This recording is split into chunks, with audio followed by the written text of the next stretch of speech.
chi parteciperà. Cosa succede? Chiede l'autorizzazione a registrare, ma basta procedere, vai. Vabbè. Dicevo buonasera a tutti e benvenuti a chi parteciperà direttamente al dibattito, e molti ospiti che abbiamo e anche le tante persone che si sono collegate e si stanno collegando. Oggi è l'ultimo giorno, si conclude con oggi il Festival Nazionale dello Sviluppo Sostenibile, e che ha visto moltissimi eventi realizzati in tutto il paese e anche nella nostra regione. È un anno, come sappiamo tutti, di ripresa dopo quello che è successo, di cui ancora in parte sentiamo le conseguenze, tutte le problematiche che anche in questi giorni ci stanno davvero preoccupando, insomma, per come uscirne definitivamente. E siamo in un momento che è di ripresa, come si dice, di resilienza, e quindi si collega alle scelte fatte a livello europeo con il New Green Deal, con il PNRR, per delineare le coordinate di questa, diciamo, nuova ripartenza dopo la pandemia. Sappiamo tutti che ci sono sfide molto, molto dure da affrontare, in particolare questo tema del superamento delle fossili per poter garantire il fatto che non ci sia il riscaldamento globale, che sta davvero complicando molto l'orizzonte a livello di tutti i paesi, e sappiamo anche però che questo ha bisogno di avere una forte capacità di innovare, insomma, su come si considera l'economia, su come si apre questa fase di transizione, no, a diversi livelli, sia energetica sia tecnologica. Ecco, l'economia circolare fa parte di questo sostanzialmente, è un processo che è già avviato, che tra l'altro anche dai nostri rapporti vede l'Italia in una posizione non negativa nei confronti anche di altri paesi europei, quindi ci sono esperienze anche positive in atto, e il punto adesso è riuscire a dare a questo processo una vera e propria strategia, insomma, a livello sicuramente europeo, come è delineato anche da molti provvedimenti, dal New Green Deal, ma anche dalla tassonomia, come sappiamo, sull'industria, e anche a livello nazionale, a livello regionale. Ecco, noi oggi vorremmo cercare di dare un contributo proprio partendo innanzitutto da una valorizzazione, da una conoscenza delle esperienze già in atto, quindi molti di voi che sono presenti potranno raccontare e anche discutere, insomma, problematizzare, ma anche sviluppare quanto si sta già facendo, e dall'altro, come diciamo nel nostro panel, insomma, nel nostro titolo, quello di provare a dare un contributo un po' più di merito, diciamo, alla strategia regionale per la sostenibilità e in particolare per lo sviluppo sostenibile. Il Veneto ha una strategia regionale provata un anno fa, circa a luglio del 2020, sullo sviluppo sostenibile, che ovviamente delinea i contorni di riferimento principali. Il processo si è un po', diciamo così, fermato, un po' perché c'erano appunto altre emergenze, un po' perché c'è stato anche un passaggio di legislatura, un po' perché i passaggi successivi vanno anche costruiti con una strategia, con un piano di azione, lo chiamiamo noi, che metta a fattor comune le positività e individui anche gli obiettivi da raggiungere rispetto a quanto già è stato fatto. Ecco, l'obiettivo di oggi è questo: da un lato conoscere bene, valorizzare le esperienze che sono in atto a diversi livelli, a livello di ricerca universitaria, a livello anche di esperienze sul campo, e dall'altro di trovare elementi per costruire un vero e proprio piano di azione, perché il Veneto, per la sua posizione, per la forza anche della sua economia, ha bisogno di essere una regione non al traino, ma trainante su questo tema. Può esserlo, ovviamente deve, da questo punto di vista, individuare bene la strategia e mettere a disposizione di questa strategia anche tutte le risorse, soprattutto le risorse di elaborazione, di impegno, anche di tipo finanziario, per dare alla strategia dell'economia circolare davvero una prospettiva. Ecco. Con questo spirito oggi facciamo questo incontro, sarà coordinato, come sapete, da Paolo Gurisati, a cui io do la parola, cedo la parola volentieri, e ringraziandovi tutti, voi che parteciperete, per la disponibilità e anche per quanto già state facendo in campo dell'economia circolare. Bene, grazie Giorgio. Io prendo solo 2 minuti per ricordare qual è l'ordine dei lavori. Abbiamo 2 sezioni in questa nostra conversazione che durerà fino intorno alle 19. Nella prima parte vediamo di verificare lo stato di avanzamento di alcuni cantieri importanti, sono diciamo nell'area veneta. Ovviamente noi abbiamo organizzato come ASVES un primo incontro sull'economia circolare un paio d'anni fa, proprio in diciamo era in un'altra epoca dell'anno, ma insomma all'interno del Festival dello Sviluppo Sostenibile, e come dire, con la puntata di oggi vorremmo fare un attimo il punto, un aggiornamento a 2 anni di distanza.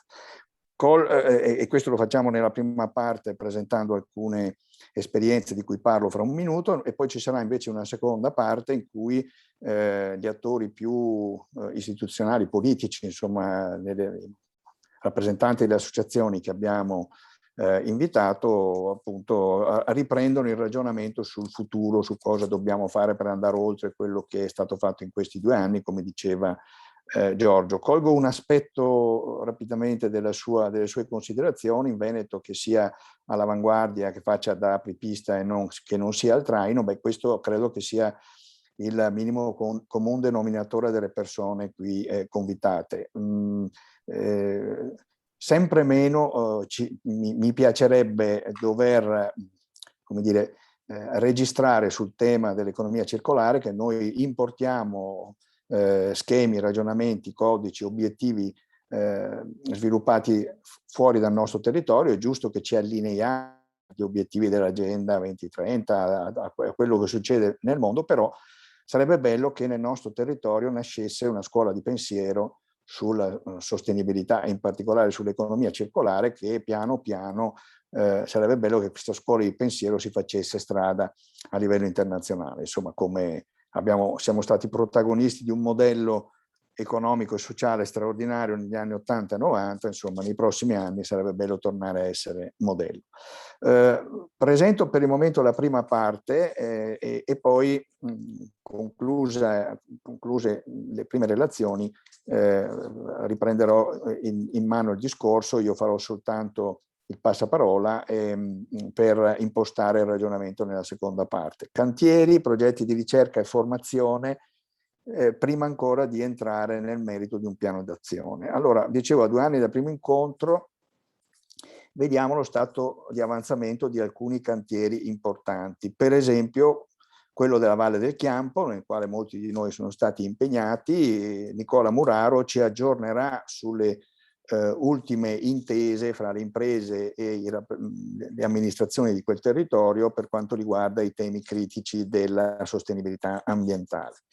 Poi ci sono 2 importanti iniziative di investimento, che non erano di investimento sulla formazione, chiedo scusa, che non erano presenti un paio d'anni fa, il corso di laurea in Circular Economy all'Università di Padova, ce ne parla Valentina De Marchi che è qui collegata, e un corso di istruzione tecnica superiore, un ITS, che è nato quest'anno a Valdagno. Giulio Nardon ce lo presenterà ed è un corso che è finalizzato a creare competenze di management della sostenibilità nelle aziende del sistema moda, molto importanti, come sapete, nel nostro territorio a più latitudini.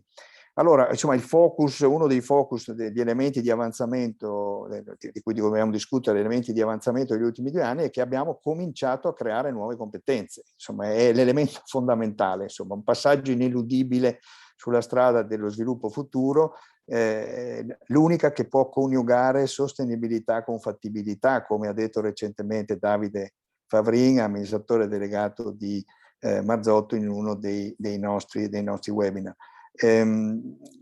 come dire, senza le competenze non andiamo da nessuna parte. Farò un esempio fra un minuto.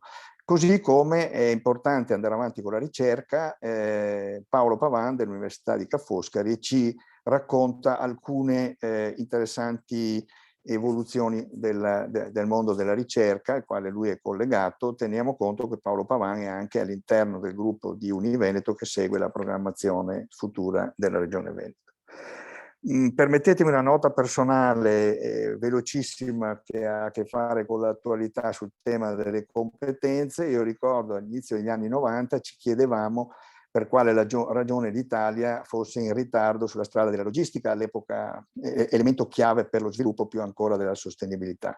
Sergio Bologna, grande esperto di questo settore con una lunga esperienza in Germania, non aveva dubbi, dice non siamo indietro perché non c'è nessuno che sappia cosa sia la logistica e come si fa. Parlo dei primi anni 90. Beh, ad ascoltare la discussione con Sergio Bologna c'era un giovane neolaureato dell'Università di Padova con un'esperienza di lavoro nella piattaforma di Autogerma nel quadrante Europa di Verona, che poi si è fatto le ossa e oggi è a capo del porto di Trieste, Zeno D'Agostino, nostro caro amico, che si è fatto avanti e ha fatto progredire la logistica in Italia proprio perché aveva le competenze che servivano. Allora, su questo tema cominciamo. Passo la parola a Valentina De Marchi, che ci racconta appunto questa novità, come è stato costruito e quali obiettivi si pone il nuovo corso di laurea in Circular Economy all'Università di Padova. Valentina, 10 minuti, casomai alzo la mano quando vedo che stai arrivando al termine. Grazie Paolo per la presentazione e grazie ad Asves per l'invito. Ho il piacere oggi di raccontarvi di un'iniziativa unica nel panorama italiano ma anche in quello europeo. Il neonato corso di laurea magistrale in, diciamolo breve, economia circolare, un corso di laurea in inglese interdipartimentale. Perché è nato questo corso? In cosa consiste? Quando parliamo di economia circolare, che sappiamo tutti di cosa si tratta, parliamo di una serie di problemi ambientali che hanno a che fare col territorio, con l'inquinamento, con i rifiuti, con le materie prime utilizzate, ma anche con lo sfruttamento non razionale, non pianificato delle risorse, quindi anche problematiche più gestionali, se volete. E parliamo anche poi di quelli che sono aspetti critici nella fornitura anche di energia e di materie prime, specialmente per le materie prime critiche. Perché cito solo questi tra i tanti problemi legati all'economia non circolare, non solo per porre come dire, l'enfasi sull'importanza di parlare di economia circolare, ma di più per mostrare un po' questo tema delle competenze di cui parlava Paolo, delle competenze di cui anche a livello europeo si parla come di un'importanza di andare verso l'economia circolare, ma non si può fare questo percorso se non ci sono le competenze che stanno alla base. Qual è il problema?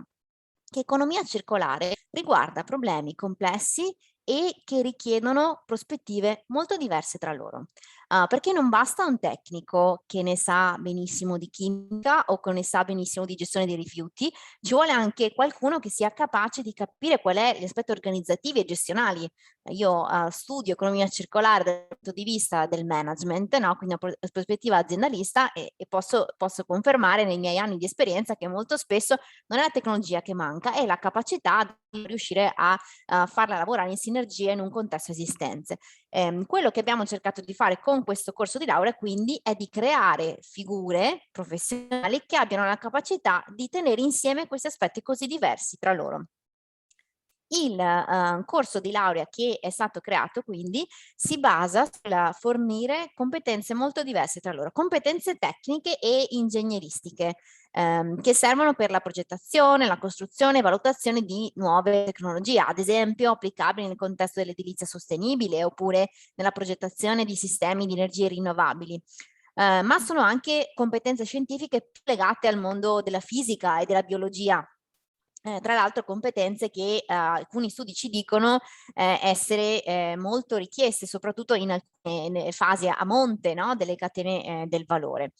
Ma anche appunto, dicevo, competenze di gestione più operativa, no? Che servono a gestire il ciclo di vita, a impostare una produzione più capace anche di creare valore economico in un processo di economia circolare e soprattutto di ridurre quelle che possono essere le frizioni, no? Che questo nuovo modello mette in gioco quando voglia cambiare le esistenze. E infine competenze legate al monitoraggio. Niente è sostenibile se non si può misurare, se non si può dimostrare, se non si può comunicare attraverso una serie di dati anche molto precisi.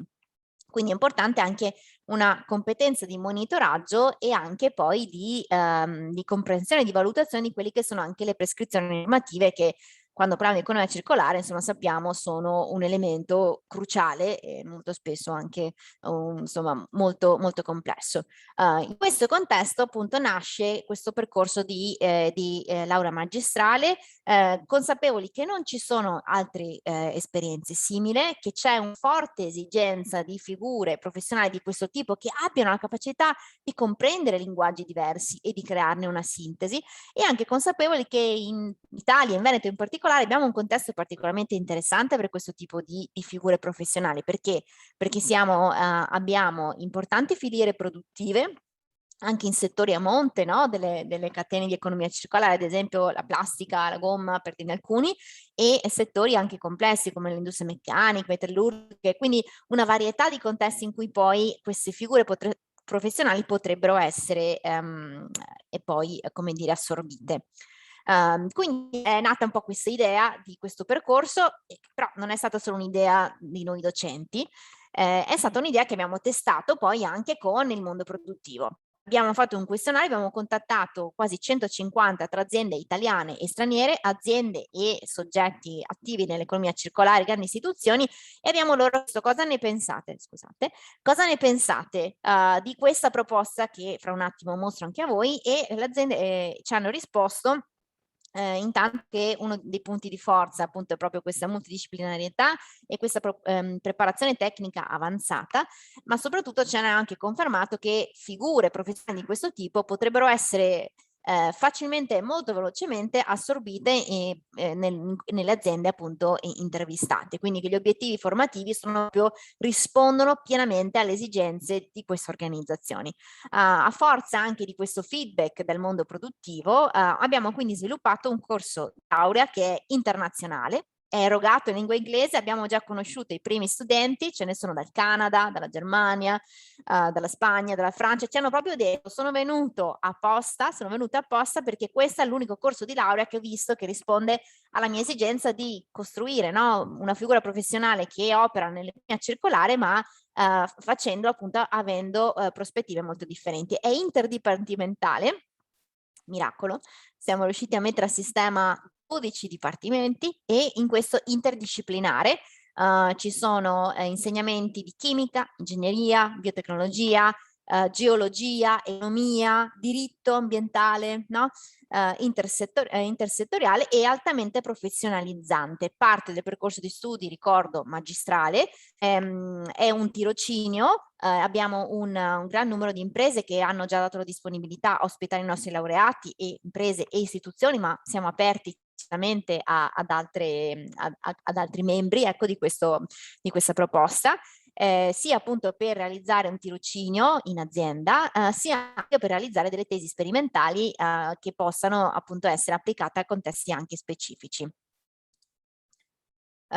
Quindi andrei a questo punto, per gestire al meglio il tempo, a raccontarvi un po' come abbiamo cercato di costruire questo percorso, con l'ottica di poter offrire sia un percorso per studenti che vogliono completare il loro percorso di studi, ma anche aperto a chi abbia già lavoro e sia interessato a un percorso di formazione continua, per cui è possibile accedere anche a corsi singoli, ma anche stiamo realizzando tutta una serie di attività che sono, come dire, delle scuole estive o sono dei workshop paralleli che sono aperti agli studenti, ma anche a chi fuori dal corso di laurea voglia ecco, essere aggiornato, ascoltare i temi trattati. Abbiamo iniziato il corso adesso, ecco, quindi i primi laureati saranno disponibili nel mercato a luglio 2023 e il comitato ordinatore ha già predisposto poi quello che sarà un supporto nel reclutamento e la possibilità appunto anche di un facile ingresso nel mondo del lavoro. Abbiamo dall'inizio, ma anche nella fase in tutte le fasi dello sviluppo, messo a punto una progettualità che sia condivisa, no? Non solo dentro l'Ateneo, Padova siamo fortunati perché abbiamo tutte le competenze, no? Necessarie, ma anche rispetto a quelli che sono soggetti esterni all'Ateneo che rappresentano per noi la possibilità appunto di estendere anche l'impatto di questo percorso oltre gli singoli laureati.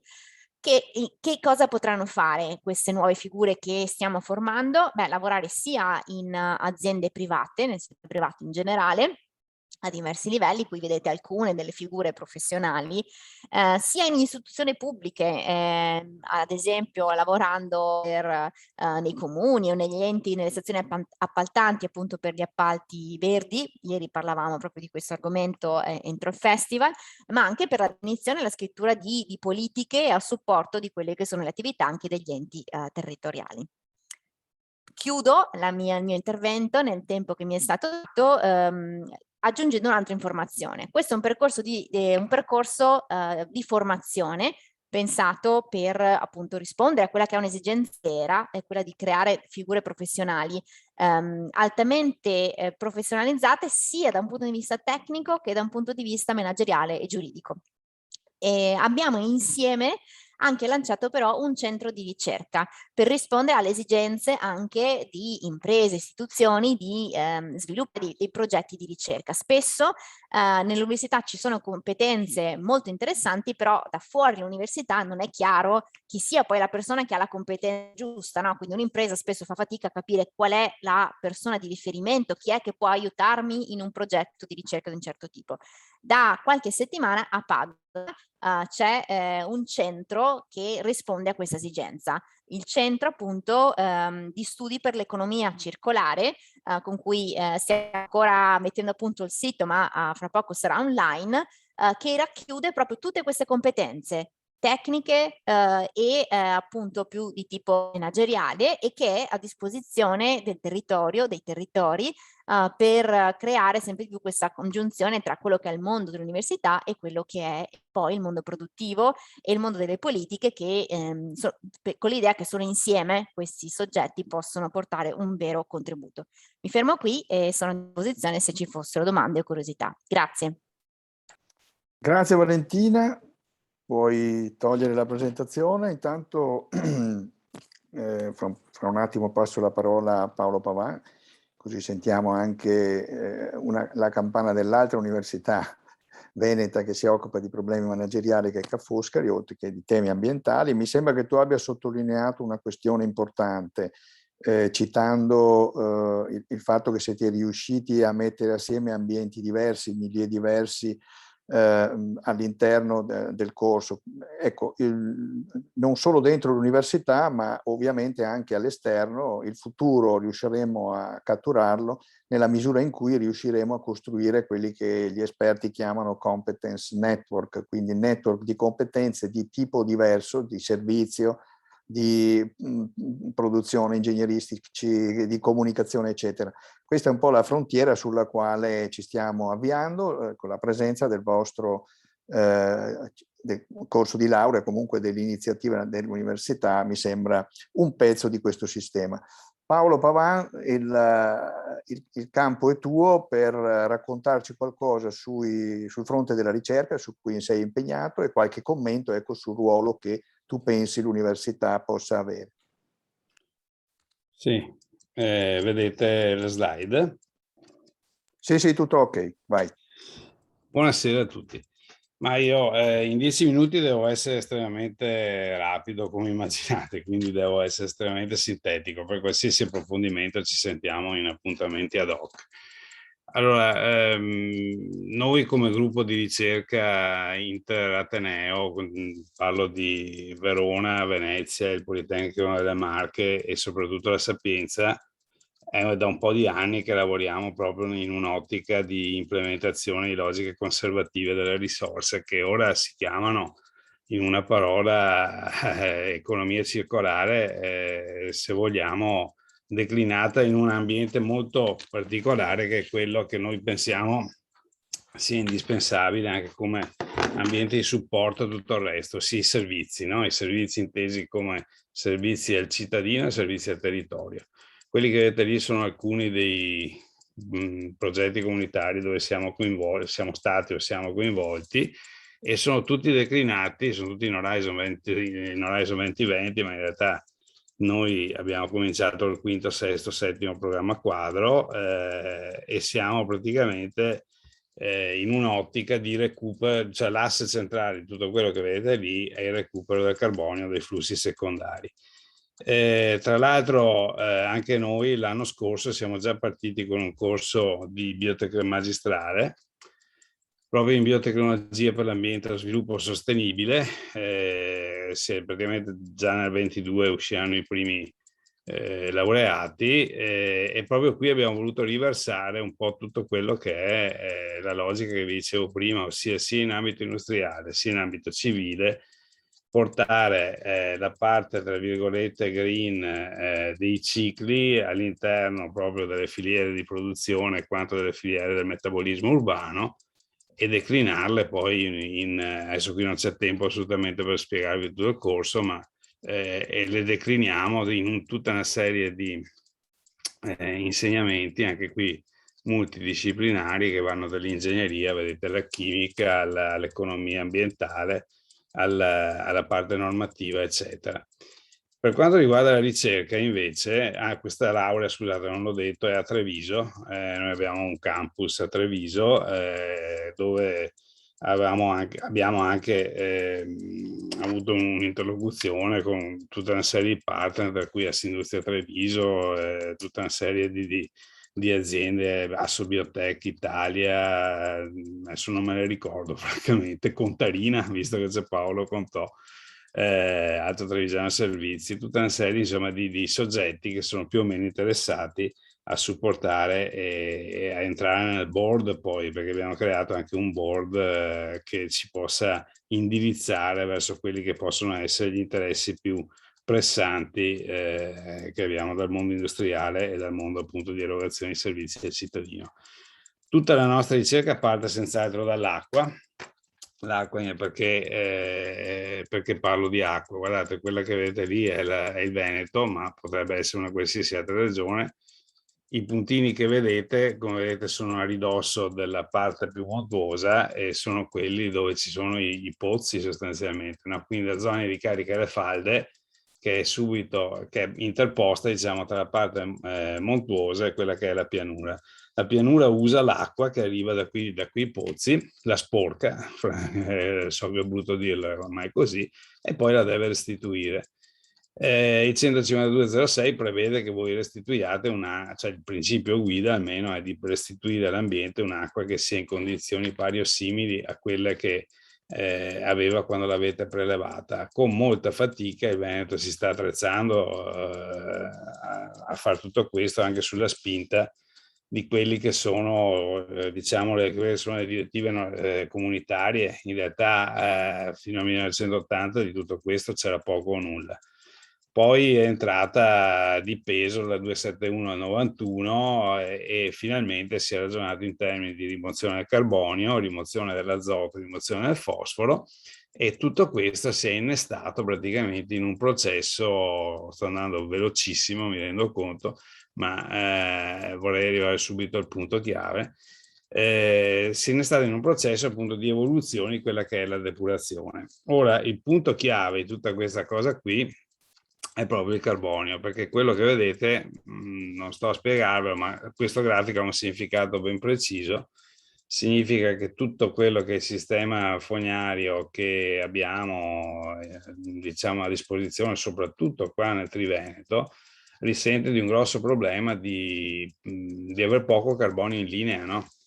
E non è un problema isolato dal Veneto, è un problema abbastanza diffuso. Poi ci accoppiate questa cosa qua, tutto quello che deriva dalla 271, quindi i pianti di depurazione che devono essere alleggeriti di un sedimentatore primario per preservare il carbonio per le vasche di ossidazione, la linea fanghi attrezzata con digestori anaerobici che sono invece predimensionati con dei carichi maggiori, alla fine ci troviamo 36.000 digestori anaerobici sparsi un po' per tutta Europa, dove c'è praticamente volume di reazione libero. E questo è stato il nostro punto di partenza, cioè abbiamo detto: ma possibile che non si capisca che il carbonio diventa non più un rifiuto quanto una risorsa? E allora abbiamo cominciato già ad associare l'idea che riguarda praticamente anche i trattamenti appunto dei rifiuti, perché come sapete i rifiuti hanno una grossa percentuale di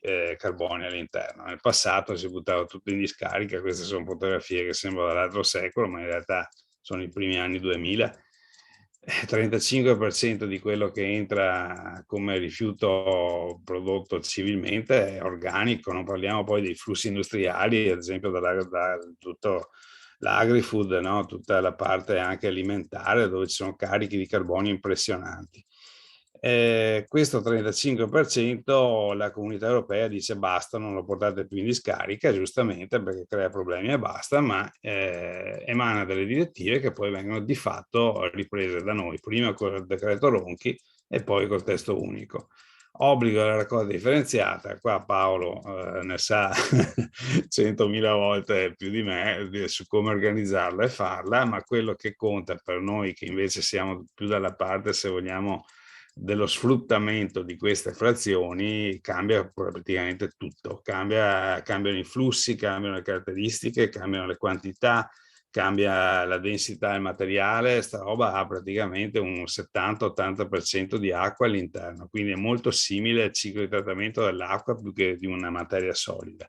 E in più di quella parte secca che rimane, l'80-90% è frazione volatile, ossia carbonio utile. Bene, premesso tutto questo, che facciamo?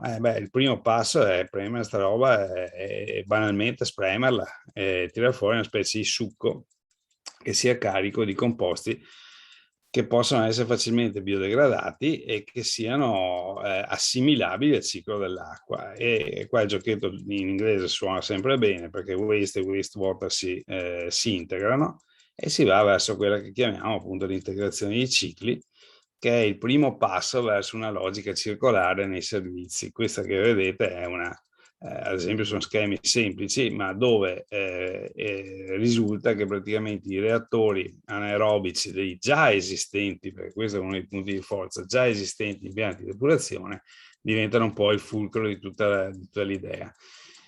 Integrazione di cicli, quindi frazione organica da una parte, acque di scarico dall'altra, per arrivare al recupero del carbonio, 2 cicli di trattamento in uno, codigestione dell'organico più i fanghi che sono l'altro grossissimo problema che abbiamo in Europa, perché ne abbiamo milioni di tonnellate, non sappiamo più che farne, visto che la logica di portarli in agricoltura sembra svanita per sempre.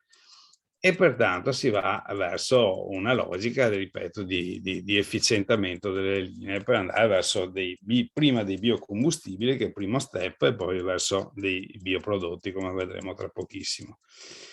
Questa roba in realtà non è ricerca allo stato puro, noi siamo partiti diversi anni fa questa cosa.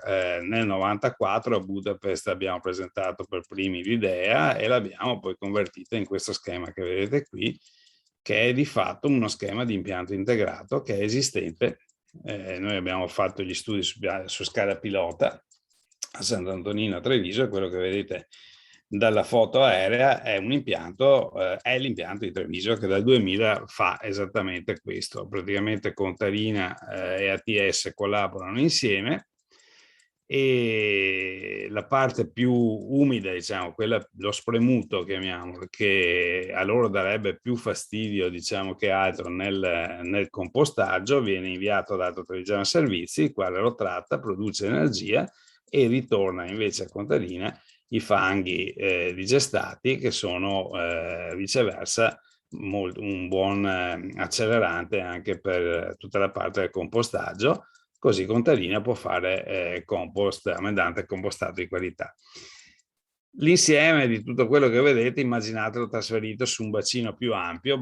Treviso banalmente ha più o meno 1 milione di abitanti equivalenti, poco meno, ma se riuscissimo a usare i 5 impianti più grossi che abbiamo in provincia, copriremo praticamente il 92-93% di tutto quanto il territorio, e gli output li vedete lì, cioè equivarrebbe a dire che 30.000 famiglie, cioè tutto Treviso comune, tutto, sarebbe completamente autonomo dal punto di vista energetico, sia dal punto di vista energia elettrica, sia dal punto di vista energia termica, l'equivalente di, chiaramente, dopodiché ci sono problemi logistici, eccetera, no? Paolo, mi permetto di interromperti con una domanda, ricordandoti che hai un paio di minuti massimo. Finisco.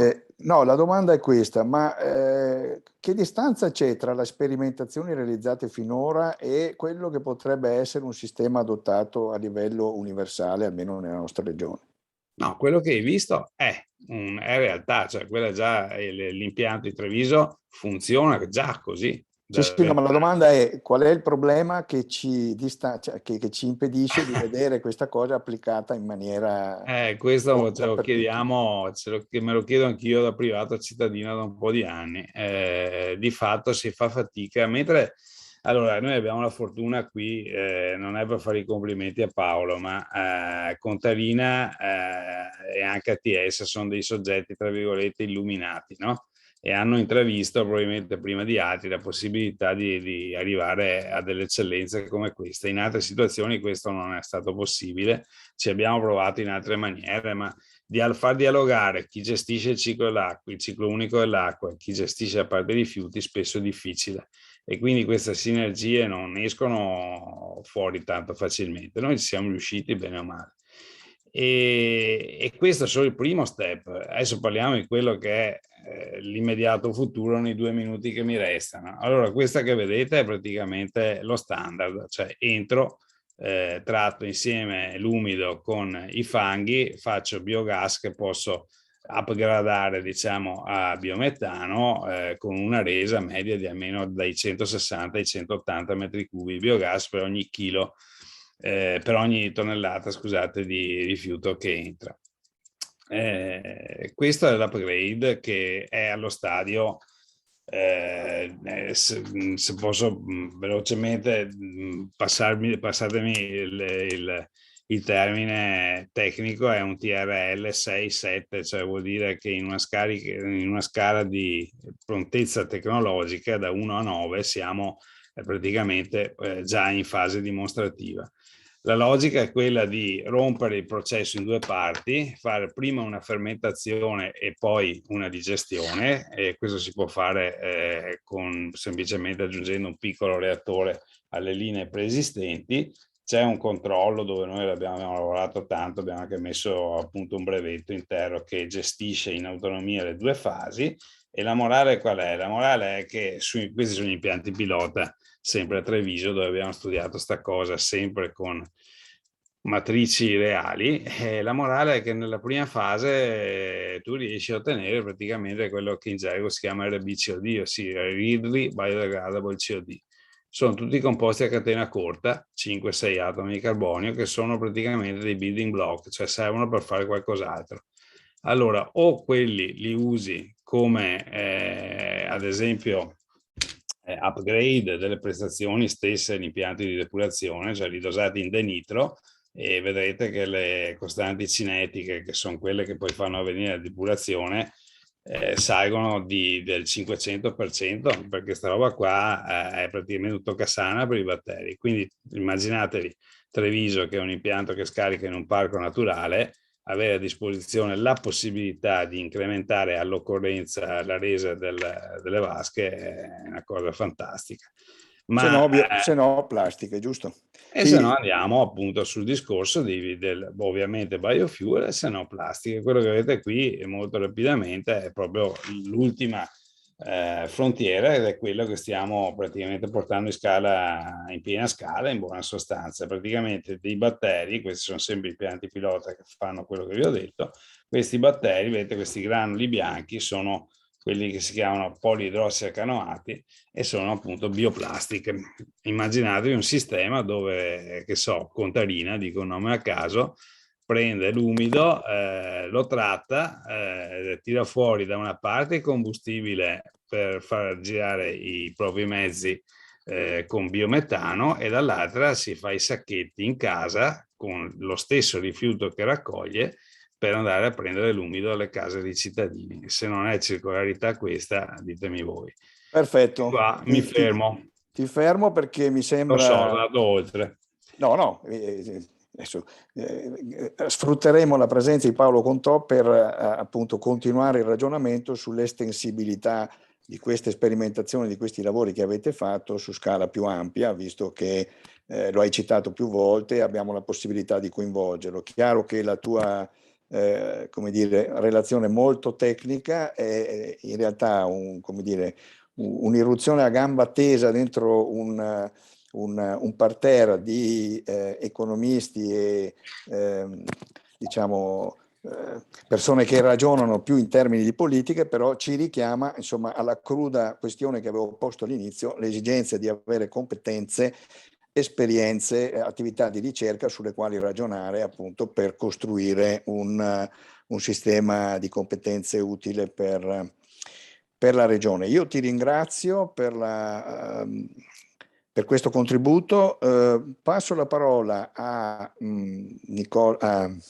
Giulio Nardon, invece torniamo sui temi della formazione per vedere di nuovo in termini, caro Paolo, un po' più semplici di quelli che hai usato da ingegnere del flusso delle acque, tornare al tema di come stiamo sviluppando competenze utili per le aziende nella gestione dei processi industriali nel campo della moda. Poi torneremo sulle questioni che tu hai citato con l'aiuto di Nicola Muraro sull'area critica di Chiampo e quindi il settore della concia. Vai Giulio.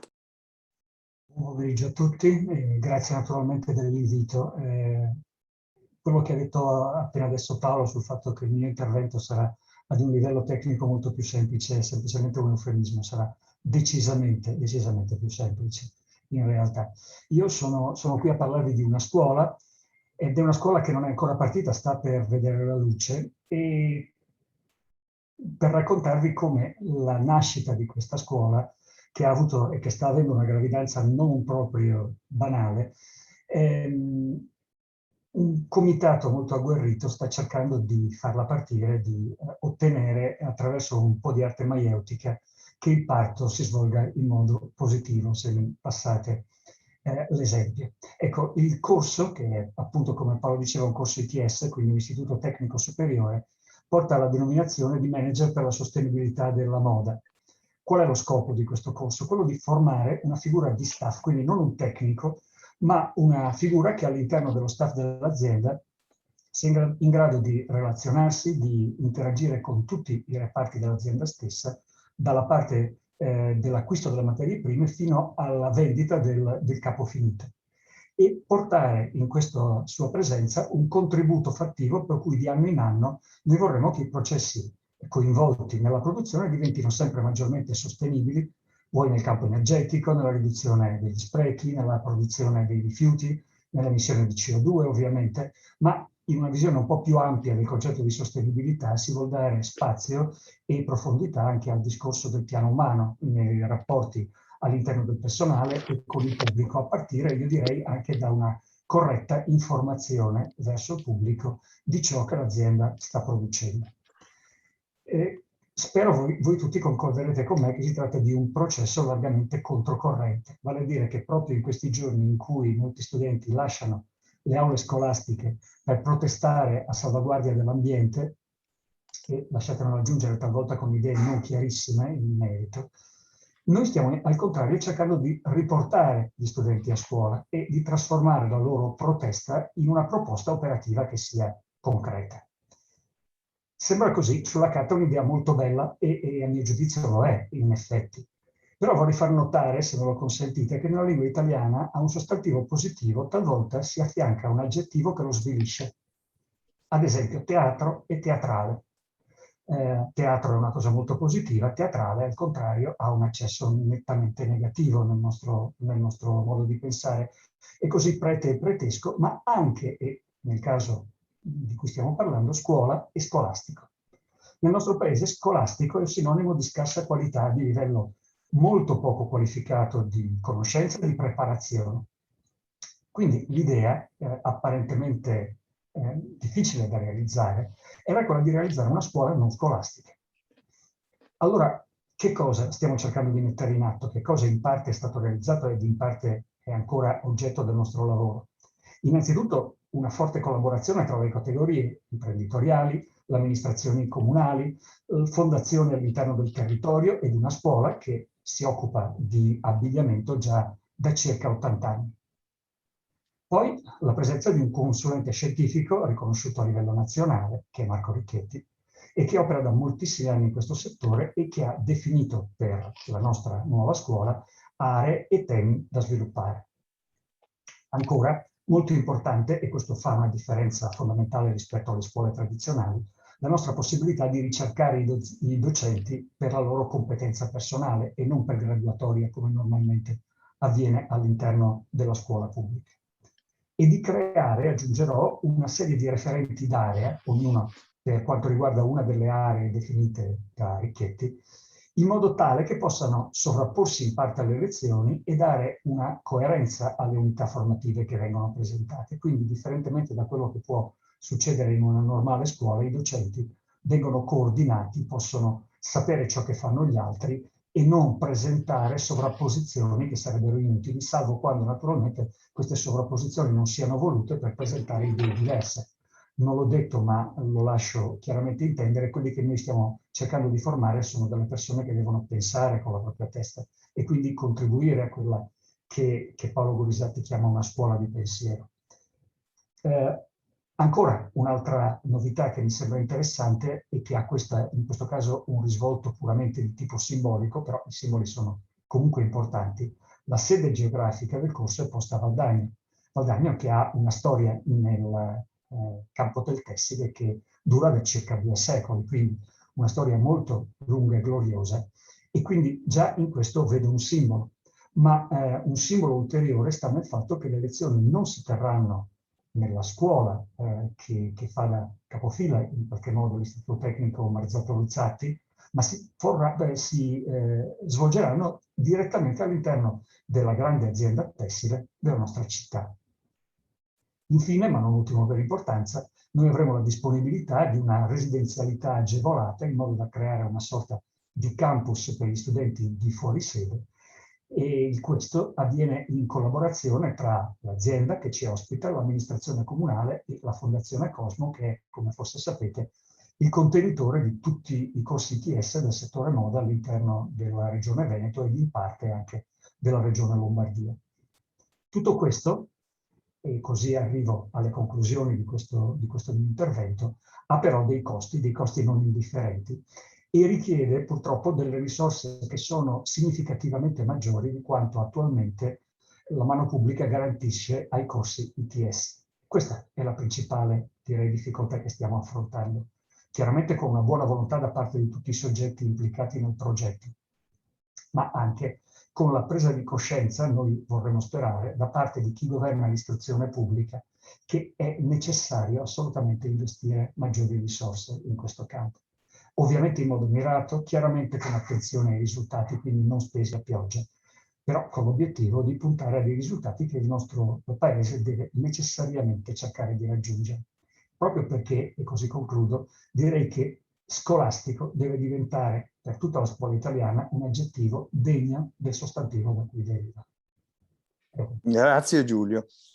All'onore della cronaca, un astrofisico che ha scelto di fare l'educatore, lo si percepisce dal modo in cui ci ha raccontato le cose, però ha evidenziato un tema importante che ricorre in questa prima parte, cioè dobbiamo riuscire a venire fuori vivi, insomma, dalla complessità del sistema che stiamo costruendo, prima di tutto cercando di capire qual è il ruolo complementare che hanno i percorsi, diciamo così, induttivi alla formazione delle competenze, quelli che partono dalla pratica come gli ITS, che poi tirano fuori delle idee, appunto una scuola di pensiero valida anche per l'innovazione futura delle imprese, di quelli che ci lavorano dentro, e l'università dall'altra parte, che invece ha un approccio più deduttivo, parte appunto dalle condizioni solide di paradigmi scientifici e poi cerca di produrre le competenze. Mi pare che l'ITS che sta nascendo nel settore della moda sia complementare al corso per manager della sostenibilità che sta mettendo in piedi l'Università di Padova.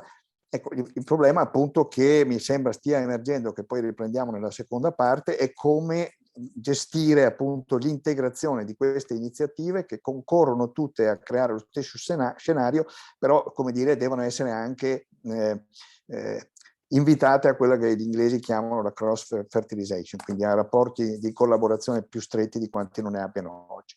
Per aumentare l'ultima relazione della prima parte, per mettere sul piatto ulteriori elementi di complessità, chiedo a Nicola Muraro, che sta svolgendo un'attività importantissima nel distretto conciario di Ardignano, di raccontarci a che punto siamo. Noi abbiamo avuto ospite Guido Zilli un paio d'anni fa, che ci ha raccontato alcune delle problematiche attive all'epoca. Mi pare che qualche passo avanti ci sia stato, e compreso l'aumento della complessità. Nicola, a te la parola. Grazie Paolo per l'invito, buonasera a tutti. Sì, in effetti più di qualcuno ci ha detto che quello che stiamo tentando di fare rischia di apparire una missione quasi impossibile, perché il vissuto di ciò che è il mondo della conce in termini di impatto ambientale è alquanto, diciamo, non allineatissimo con l'idea di economia circolare e di sostenibilità. Però tant'è. La sfida che io sto coordinando questo progetto che abbiamo sviluppato come Distretto Veneto delle Appelle, ha invece proprio questa ambizione che nasce da varie ragioni, di natura etica a seguito di un cambiamento di forme mentali nel mondo delle imprese, nuove generazioni di imprenditori, ma nasce da una sfida di mercato che non è più eludibile.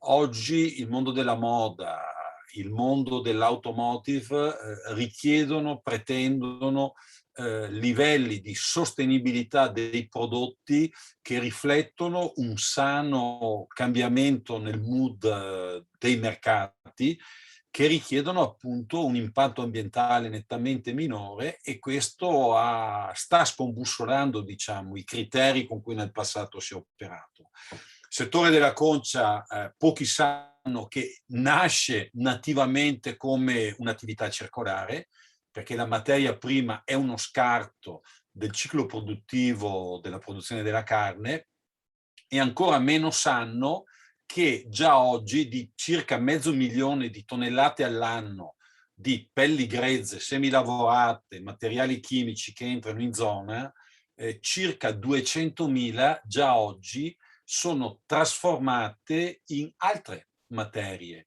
In particolare viene recuperata una quantità importante di sale da sbattimento, ma specialmente viene recuperata una quantità estremamente significativa di sostanze proteiche che già da anni, tramite aziende del territorio, da Sicita, Ilsa ad altre, le trasformano in prodotti che fungono da coadiuvanti nel settore dell'edilizia per la produzione dei gessi, ma specialmente anche coadiuvanti nell'agricoltura. Cos'è che manca?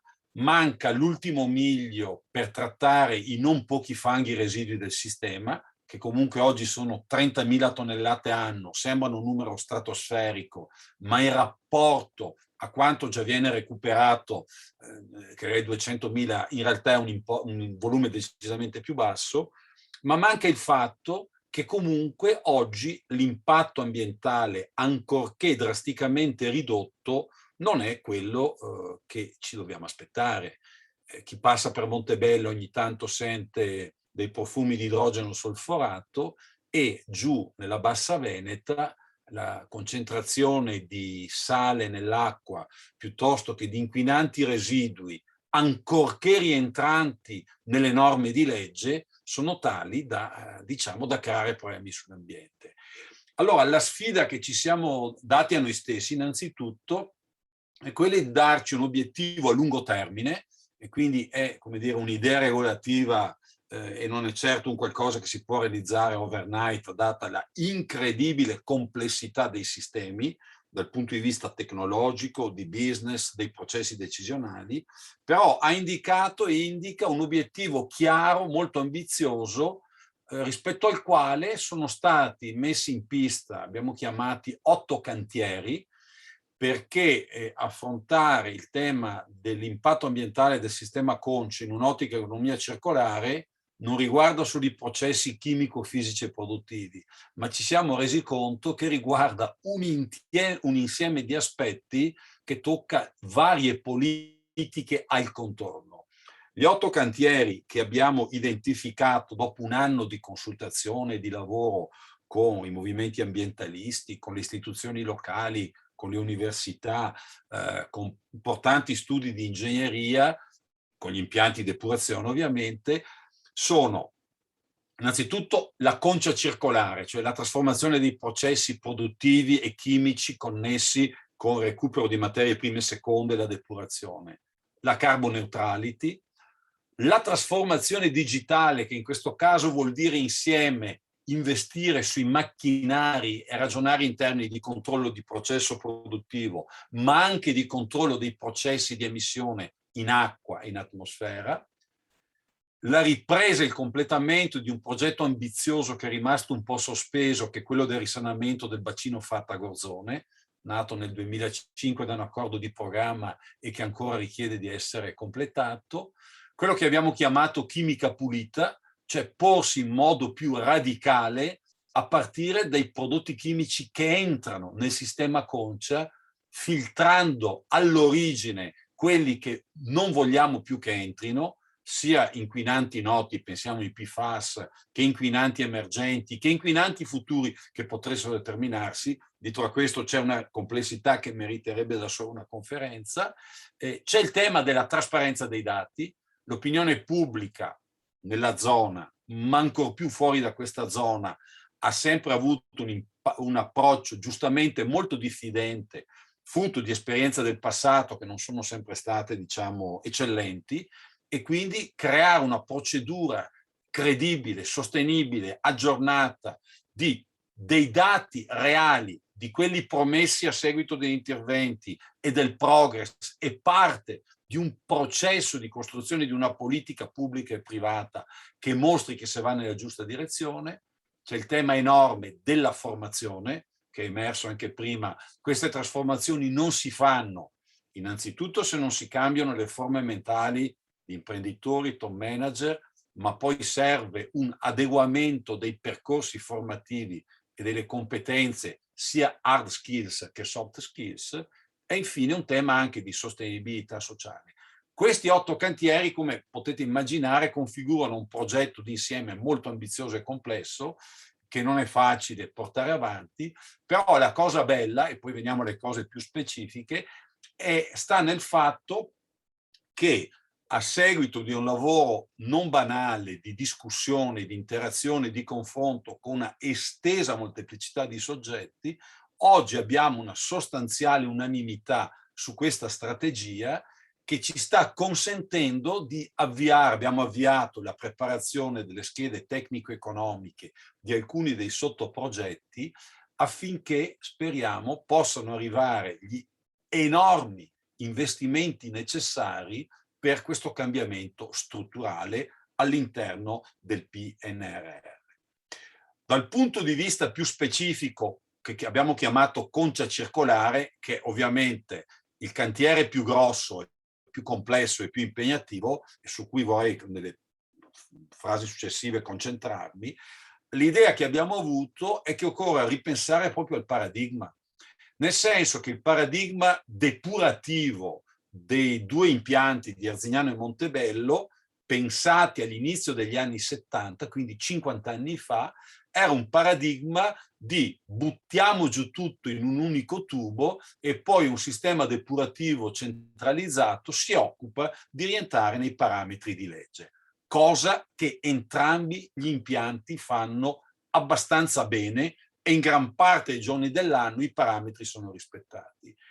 Però notoriamente legge l'entropia ci ha spiegato che se tu metti tutto insieme poi non riesci a tirare fuori il prodotto A, il prodotto B, e non riesci a recuperare in modo adeguato quanto sarebbe necessario. Allora il cambio di paradigma parte dalla strategia di rifare ex novo tutto il sistema fognario, creando un fascio di tubi che consentono di trattare in modo separato i reflui delle diverse fasi di lavorazione e anche di gestire in modo più efficiente e più smart l'utilizzo dell'acqua. Il settore Concia consuma in modo importante acqua, complessivamente circa 50.000 metri cubi di acqua al giorno, ed è un delitto non provare a usarne di meno.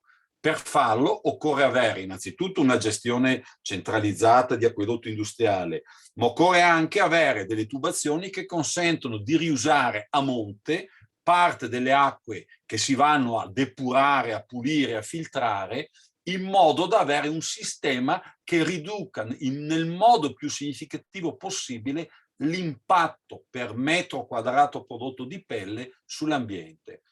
In questo senso, senza entrare più di tanto in tecnicalità, tra l'altro il professor Pavà, che saluto anche se so che è dovuto andare, è uno dei partner che ci sta dando una mano a ripensare a questo modello, a questi processi,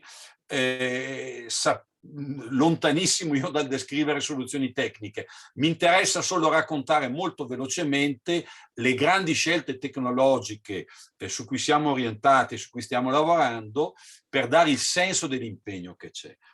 Ti lascio 2 minuti. Ok, sì, ci proviamo. Scarichi separati vuol dire in primis che scompaiono gli odori, che sono frutto del fatto che di qua mi sono mescolati. Vuol dire che l'obiettivo è di recuperare il sale in modo che l'acqua che va a finire a Cologna, nella Bassa Veneta, sia usabile seriamente in agricoltura, per gli animali e per i campi. Togliere non solo il sale è quello forse più drammatico in realtà, ma vuol dire recuperare oltre la metà dei fanghi attuali, semplicemente recuperando dei calcinai, bagni calcinaio, non solo i solfuri e il cromo a valle, ma specialmente sostanza organica che è priva di qualsivoglia inquinante, sarebbe addirittura sottoprodotto di origine animale, da cui ricavare banalmente del biogas che ci dovrebbe servire poi per recuperare i sali invece che un'attività altamente energivora. Mi interessava solo schizzare questi concetti. Ho inviato nella chat il documento nella versione attuale di progetto, quindi ognuno se lo potrà leggere, studiare. Io sono a disposizione eventualmente per dare chiarimenti che servono. Il messaggio di sintesi conclusivo: progetti di questa complessità e ambizione richiedono uno sforzo inclusivo di tanti soggetti pubblici e privati diversi e richiederebbero, e questo è un auspicio, anche, fatemi dire, una minore centralizzazione nazionale del processo decisionale, perché oggi abbiamo a livello veneto un consenso unanime dalla regione ai comuni, ai privati, ed è però difficile agganciare in modo agile i ministeri, il governo nazionale su un progetto che non è fatto da una singola grande azienda, ma da centinaia di aziende di varie dimensioni, e quindi i modelli di gestione di una grande trasformazione di questo tipo probabilmente dovrebbero essere adeguati. Io spero si trovino le modalità con le istituzioni dalla regione al governo centrale per poter sviluppare e realizzare questo progetto. Grazie a tutti quanti. Grazie Nicola. So che forse ci devi lasciare perché in contemporanea a questo abbiamo un evento proprio del distretto della pelle, stessa ora. Gli stati generali del distretto della pelle, quindi giustamente se devi... Anche perché, ringraziando tutti i relatori che ci hanno raccontato l'evoluzione del sistema, così come l'avevamo cominciato a vedere un paio di anni fa e che adesso vediamo sta facendo dei passi avanti, li ringrazio tutti, no? Però adesso, prima di arrivare a qualche considerazione più di tipo orientativo e politico, che riprenda anche le ultime cose dette da Nicola Muraro, no? Qual è la difficoltà di trovare un sistema di governance che dal governo nazionale, dall'Europa, arrivi poi anche ai territori che, come quello della Concia, hanno grandi problemi. Prima di arrivare a questo io passo attraverso le considerazioni di 2 esperti ancora, Paolo Contò adesso, che parte dal tema dei rifiuti, del recupero degli scarti e di che cosa possiamo utilizzare nel nostro sistema. E lui è responsabile, poi dirà lui, nel Consiglio di Bacino Priula, quindi dell'area di organizzazione dei flussi dei rifiuti nell'altra zona di Treviso. E poi dopo di lui Armindo Marana, che oltre ad essere incaricato sui problemi dell'economia circolare dalla Confindustria di Vicenza, lui è nella giunta che si è formata da qualche tempo a Vicenza, però è imprenditore del settore delle plastiche, oltre ad essere un grande esperto di questioni di riciclo. Quindi io partirei da Contò perché riprenda le considerazioni anche tecniche che sono venute fuori dall'intervento di Pavan, da quello di Nicola Muraro, e apra poi, rilanci temi che i nostri amici di Legambiente, poi delle associazioni Confartigianato e Confcommercio, le considerazioni che questi altri nostri relatori potranno fare, avviandoci a ragionare sul tema, appunto, ma c'è un patto, cosa possiamo fare di più? Vai Paolo. Microfono Paolo. Scusa, hai ragione, primo errore già in partenza. Condivido intanto lo schermo per farmi aiutare un attimo e penso che si veda, giusto? Si vede bene? Sì, tutto ok, procedi. Benissimo. Pure. Allora, no, mentre parlavate il perché funziona, perché non funziona, anche nella formazione come Valentina, Paolo, mi sono posto il problema che c'è qualcosa che ci sfugge rispetto alla formazione. Non è solo una questione di specialità elevate e di settorialità, c'è anche un problema di visione. C'è un problema di visione sistemica dell'organizzazione. Parlo di me ovviamente, ma poi dopo della nostra esperienza c'è questo mondo di ricerche che ci sta anche dando una mano di nuove tecnologie. Però prima bisogna trovare qual è il modello di gestione, qual è il sistema di riferimento che abbiamo, perché è un sistema industriale stranissimo. Qual è il sistema industriale che ha un sistema di fornitori di materie prime così ampio come la gestione dei rifiuti e anche l'acqua, per esempio? Cioè, come si può organizzare un'industria che ha più fornitori che clienti, per dire? È il mio giacimento, le materie prime le lavoro in cava, che per me sono l'utenza, e faccio delle prelavorazioni o le sposto.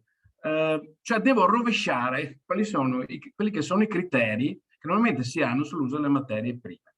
Per cui il modo di organizzarlo richiede una visione intanto, che io cercherò di descrivere raccontando come il Veneto, che è fatto di gestioni per bacini territorialmente omogenei, dove si fanno delle organizzazioni omogenee, teoricamente almeno, dove vi sono delle cose che si gestiscono in 12 bacini che si organizzano in 12 bacini, e delle altre che invece riguardano l'aspetto più regionale. Ecco, questa è una norma che anche in Veneto non è completamente attuata. Cioè, chi governa il processo e poi chi lo gestisce deve ancora partire a regime. Ci sono bacini non partiti. E il Veneto è tra le poche regioni che è più avanti in Italia. Del resto d'Italia è un disastro. Dal punto di vista quindi del chi governa, che prende le decisioni, quelle che ci domandavamo prima come mai non si fa dappertutto, nascono anche dal modello di riferimento della decisione e anche di chi dentro questi bacini opera.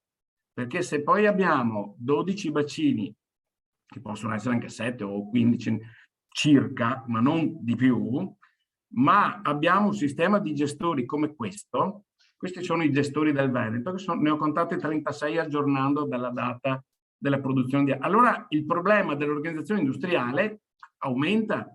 Guardate alcune organizzazioni su alcune province del Veneto. Ecco, è chiaro che con questa organizzazione, qual è il sistema industriale che può funzionare investendo in maniera adeguata, facendo delle tecnologie in cui avremo pure i nostri professionisti che ci aiutano. Ma come si fa a organizzare un sistema omogeneo di intercettazione di qualità e una quantità sufficiente per poter alimentare in maniera coerente i sistemi degli impianti dell'economia circolare. Quindi c'è un problema addirittura a monte. E ripeto, il Veneto traina le buone gestioni, attenzione. Quindi sto parlando tra le migliori gestioni in Italia, il Veneto è la prima realtà. Quindi c'è anche questa caratteristica. Nella nostra zona, che vi racconto, ma per dire quali proposte si potrebbero fare, sono rimasto ancorato al vostro tema. Nella destra Piave, questa zona di Treviso, c'è un regolatore, che è l'insieme degli enti, dei comuni che regolano, ma in realtà lo regolano in maniera unitaria, e un gestore. Ecco, come dovrebbe essere un po' dappertutto. Questo invece non è ancora a regime, questo è il primo problema.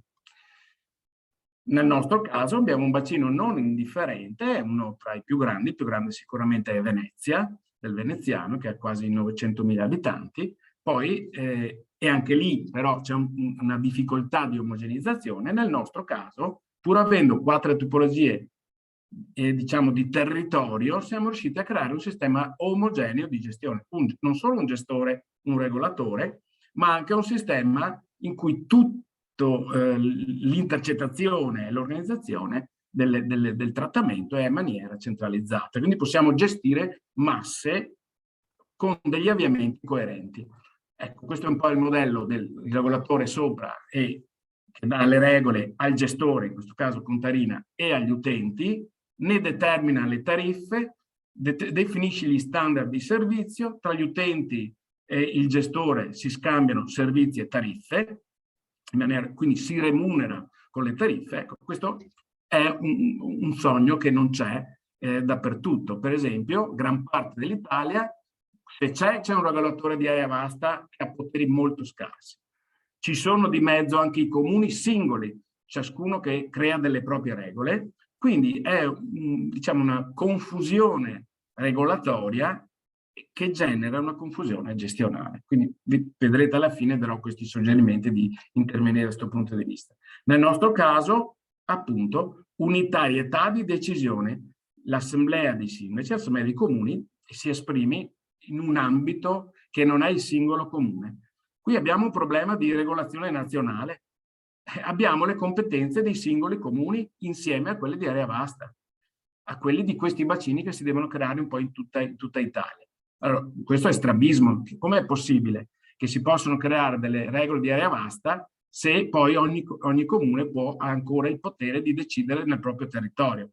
È come dire, ognuno decide che tubo dell'acquedotto mettere o della fognatura, fate come volete e poi vediamo come mettere insieme. Non funziona. Quindi siamo riusciti a farlo perché abbiamo fatto una regolamentazione unica, cioè un regolamento di bacino, un sistema di tariffe di bacino, ovviamente articolate per utilizzo del servizio, una tariffa che è legata al contributo di ogni cittadino e non di ogni comune, quindi non è il centro, il comune, che quindi crea dei recinti di differenziazione, ma tutti i cittadini hanno le stesse tariffe a parità di servizio. Quindi io sono in grado... E immagino, scusa se ti interrompo, anche le stesse indicazioni su come fare la raccolta differenziata. Certo, gli stessi colori, per dire, dei bidoni, le stesse regole, tutto.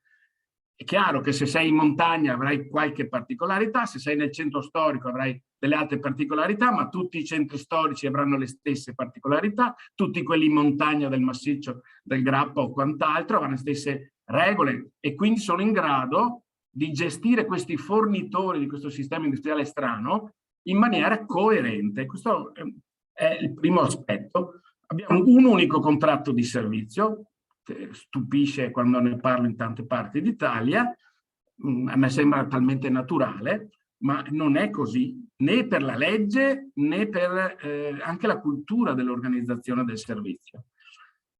Prima parte, l'organizzazione, l'approccio regolatorio, organizzativo, un gestore, un regolatore d'area vasta, le decisioni di comuni insieme. Questo sarà il mio suggerimento fondamentale. Cambiamo queste leggi, se ce l'ha lo Stato bene, se no proviamoci a farlo come Regione Veneto, almeno a livello locale che c'è questo. Principi invece di organizzazione del servizio.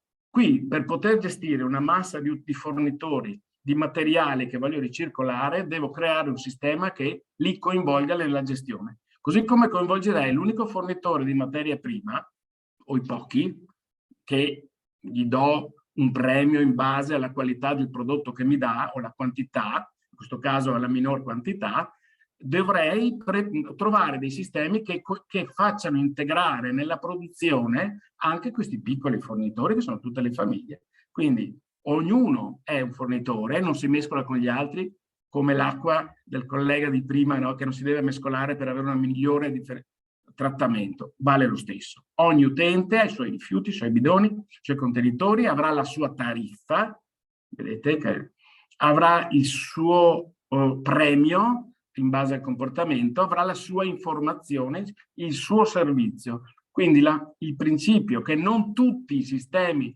di intercettazione dei materiali, che si chiama raccolta, sono uguali, perché ci sono quelli responsabilizzanti e quelli no. Ecco, noi abbiamo messo dei sistemi responsabilizzanti, cioè quelli, torno alla matrice, che coinvolgono le azioni singole del cittadino, prima ancora che diventi collettiva. Cioè non esiste una sola responsabilità collettiva, per cui buttate tutto qua insieme che poi ci pensiamo. Non funziona più, ci deve essere un sistema che identifica, che si focalizza sull'utenza singola, fin dove è possibile, che identifica le quantità, oltre a identificare il cittadino, perché poi si possono fare delle tariffe premianti. E quindi per forza deve essere capillare, come farei se avessi molti fornitori di materie prime nel normale sistema industriale. Quindi i sistemi non sono tutti uguali, questo va cambiato. Questo è un esempio, cambia il modo mio di fare servizio agli utenti a seconda di come cambia le caratteristiche del territorio, perché voglio servire quel mio fornitore, scusate se lo chiamo così e non utente, nella maniera più adeguata, perché in quel modo lui riesce a darmi un materiale il migliore possibile, il minore per certi materiali, tipo l'indifferenziato, quindi è di qualità verificabile, almeno in maniera speditiva, e coinvolgendo l'utente. Altro esempio, altro aspetto è la tariffa, come dicevo prima, premiante. La tariffa puntuale in Italia, ecco, quella là sono le macchie dove è attuata. Qui abbiamo la macchia di Treviso e anche un qualcosa di più, abbiamo una zona del Veronese, abbiamo una grande macchia del Trentino Alto Adige. Il Veneto ha molti comuni, è una realtà che ha più comuni, più estesa della tariffa puntuale, che sostanzialmente è legata ai rifiuti prodotti dal cittadino e anche alla possibilità di verificarne la qualità. Paolo, ho alzato la mano per segnalare che hai un paio di minuti al massimo. Perfetto, allora corro velocemente per dire qual è il problema del Veneto in questo caso. Essendo pure il primo, vedete la disomogeneità. Non siamo ancora squadra, diciamo. Però dentro questi elementi verdi c'è una coincidenza anche di risultati molto buoni, che potrebbe essere quindi l'allargamento di questo aspetto. Andiamo sul trattamento altro aspetto, la trasformazione dei materiali.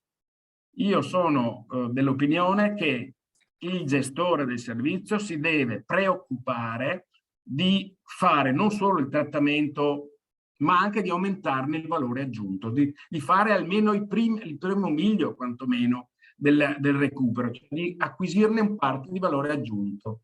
Quindi la filiera che si verticalizzi un po' di più rispetto ai gestori. Quindi, per esempio, nella frazione dell'organico, che produrrebbe compost, mi devo un po' allargare, fare il biogas, fare il biometano per alimentare i mezzi e magari, come diceva Paolo Pan, tirare fuori i polidrossalcanoati che mi servono per i sacchetti. Quindi la visione che ho, il gestore del servizio, una volta avuti questi materiali buoni, deve allungare la filiera. Questo siamo sempre nel settore. Anche nei rifiuti indifferenziati.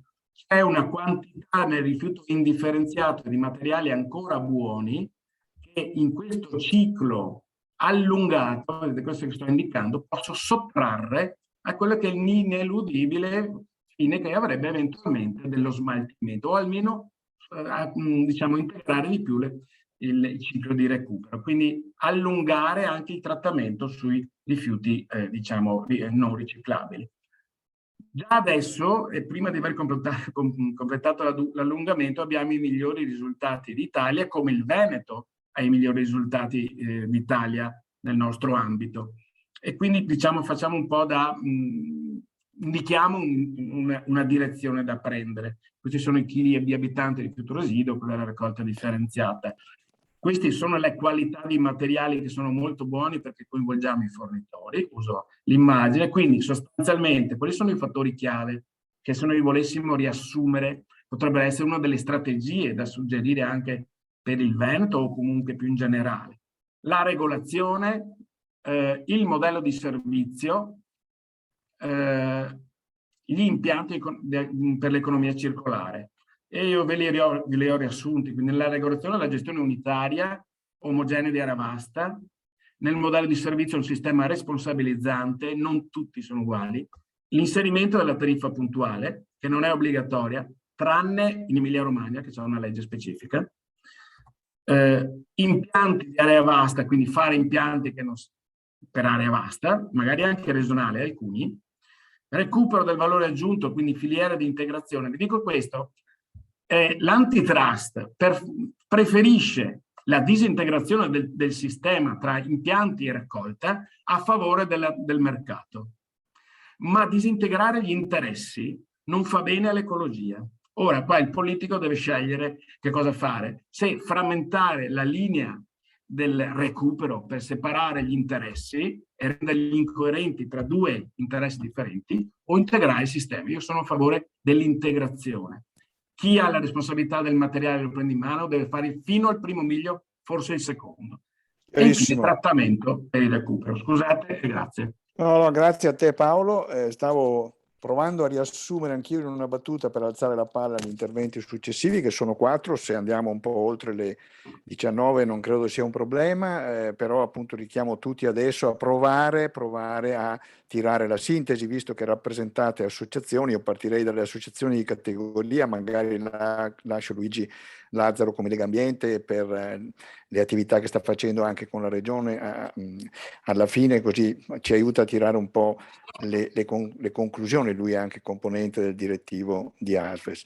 Sì, mi pare di capire che l'industrializzazione, cioè lo sviluppo dell'economia circolare, come dire, deve partire dalla coda, ne abbiamo detto, dei processi, l'abbiamo detto altre volte con Paolo Contò, quindi come dire gli investimenti tecnologici organizzativi principali sono nella parte finale, nel recupero, e più ci diamo da fare per immaginare come devono avvenire questi sistemi di valorizzazione degli scarti, e più riusciamo a dare indicazioni a monte alle imprese, a tutti quelli, ai cittadini ovviamente, che a monte cercano di fare quello che vogliono, ma che piano piano devono imparare a rispettare regole, appunto, senza le quali l'economia circolare non la facciamo. Armido, che ne pensi? La parola a Confindustria. Che ne pensi? Mi prendo la libertà di fare un applauso a Paolo Contò per la sua esposizione. Io con Priula, visto che sono un imprenditore che produce dei prodotti che si integrano nel ciclo dell'umido, collaboro con Contarina, collaboro da molti anni. Infatti mi è scappato il lapsus Priula, perché proprio quando ancora erano i due consorzi, e loro sono veramente i più bravi per la logica che hanno fatto e per i risultati che hanno ottenuto. E lui non ha parlato di altri bei progetti che stanno portando avanti in Contarina, dove sono unici al mondo oltretutto nello sviluppo di questi. È un peccato che io vedo, e ci incontreremo in vari luoghi a discuterne, che questi belli esempi non ci siano, perché, e ha ragione lui, ed sottolineo questo, l'eccessiva frammentazione di questa materia prima produce solo dei disastri e diseconomie, e servono solo, Paolo ti prego perdonami, ma sai che sono così, servono solo a giustificare campanili che in giro per i paesi giustificano consigli di amministrazione che non si sa che cosa servano. Questa è la realtà, perché il decreto Ronchi citato prima, quando ha cambiato la geografia della gestione dei nostri rifiuti, ha generato una serie di situazioni di potere nel nostro paese senza le competenze. Il problema è che, nonostante noi adesso stiamo parlando di creare queste competenze, dentro lì le competenze non riusciranno ad entrare, perché sono gestite dai trombati delle ultime elezioni o dagli amici di quelli che le hanno vinte. Questa è la realtà, vero Paolo? Ma lui non lo può dire. Io mi prendo la libertà di dirlo. Questa è la realtà. Come Confindustria, io, come sai, ho avuto la delega alla sostenibilità. Infatti l'economia circolare è probabilmente la parte più importante, perché teniamo presente che già prima del Covid e del PNRR più di 1.000 miliardi di euro erano stati stanziati dall'Europa a finanziare atteggiamenti propositivi nella circular economy. Ebbene, dobbiamo però, come imprenditore, come rappresentante di imprenditori, tener conto che l'economia circolare non può essere divisa dalla sostenibilità se intendiamo la gamba economica. Cioè, la ricerca verso l'economia circolare deve tenere presente che i processi devono essere studiati in maniera strategica per permettere alle aziende la famosa transizione, che è diventata addirittura uno dei componenti del nome del nuovo ministero. Questa transizione si giustifica se diamo modo alle imprese di avere garanzie che fra 5, 6, 8, 10 anni ciò che viene deciso oggi ci sia ancora. Perché è evidente che trovandoci di fronte a decisioni repentine che non si manifestano nel futuro, noi imprenditori non riusciamo a capire bene dove orientare i nostri investimenti, e gli investimenti dei privati sono fondamentali per sostenere il PNRR in questo caso. Non a caso se ne parla spesso, Valentina da fine economista dirà che è una leva che serve per proiettare sul mercato masse di denaro maggiori che sono gli investimenti dei privati.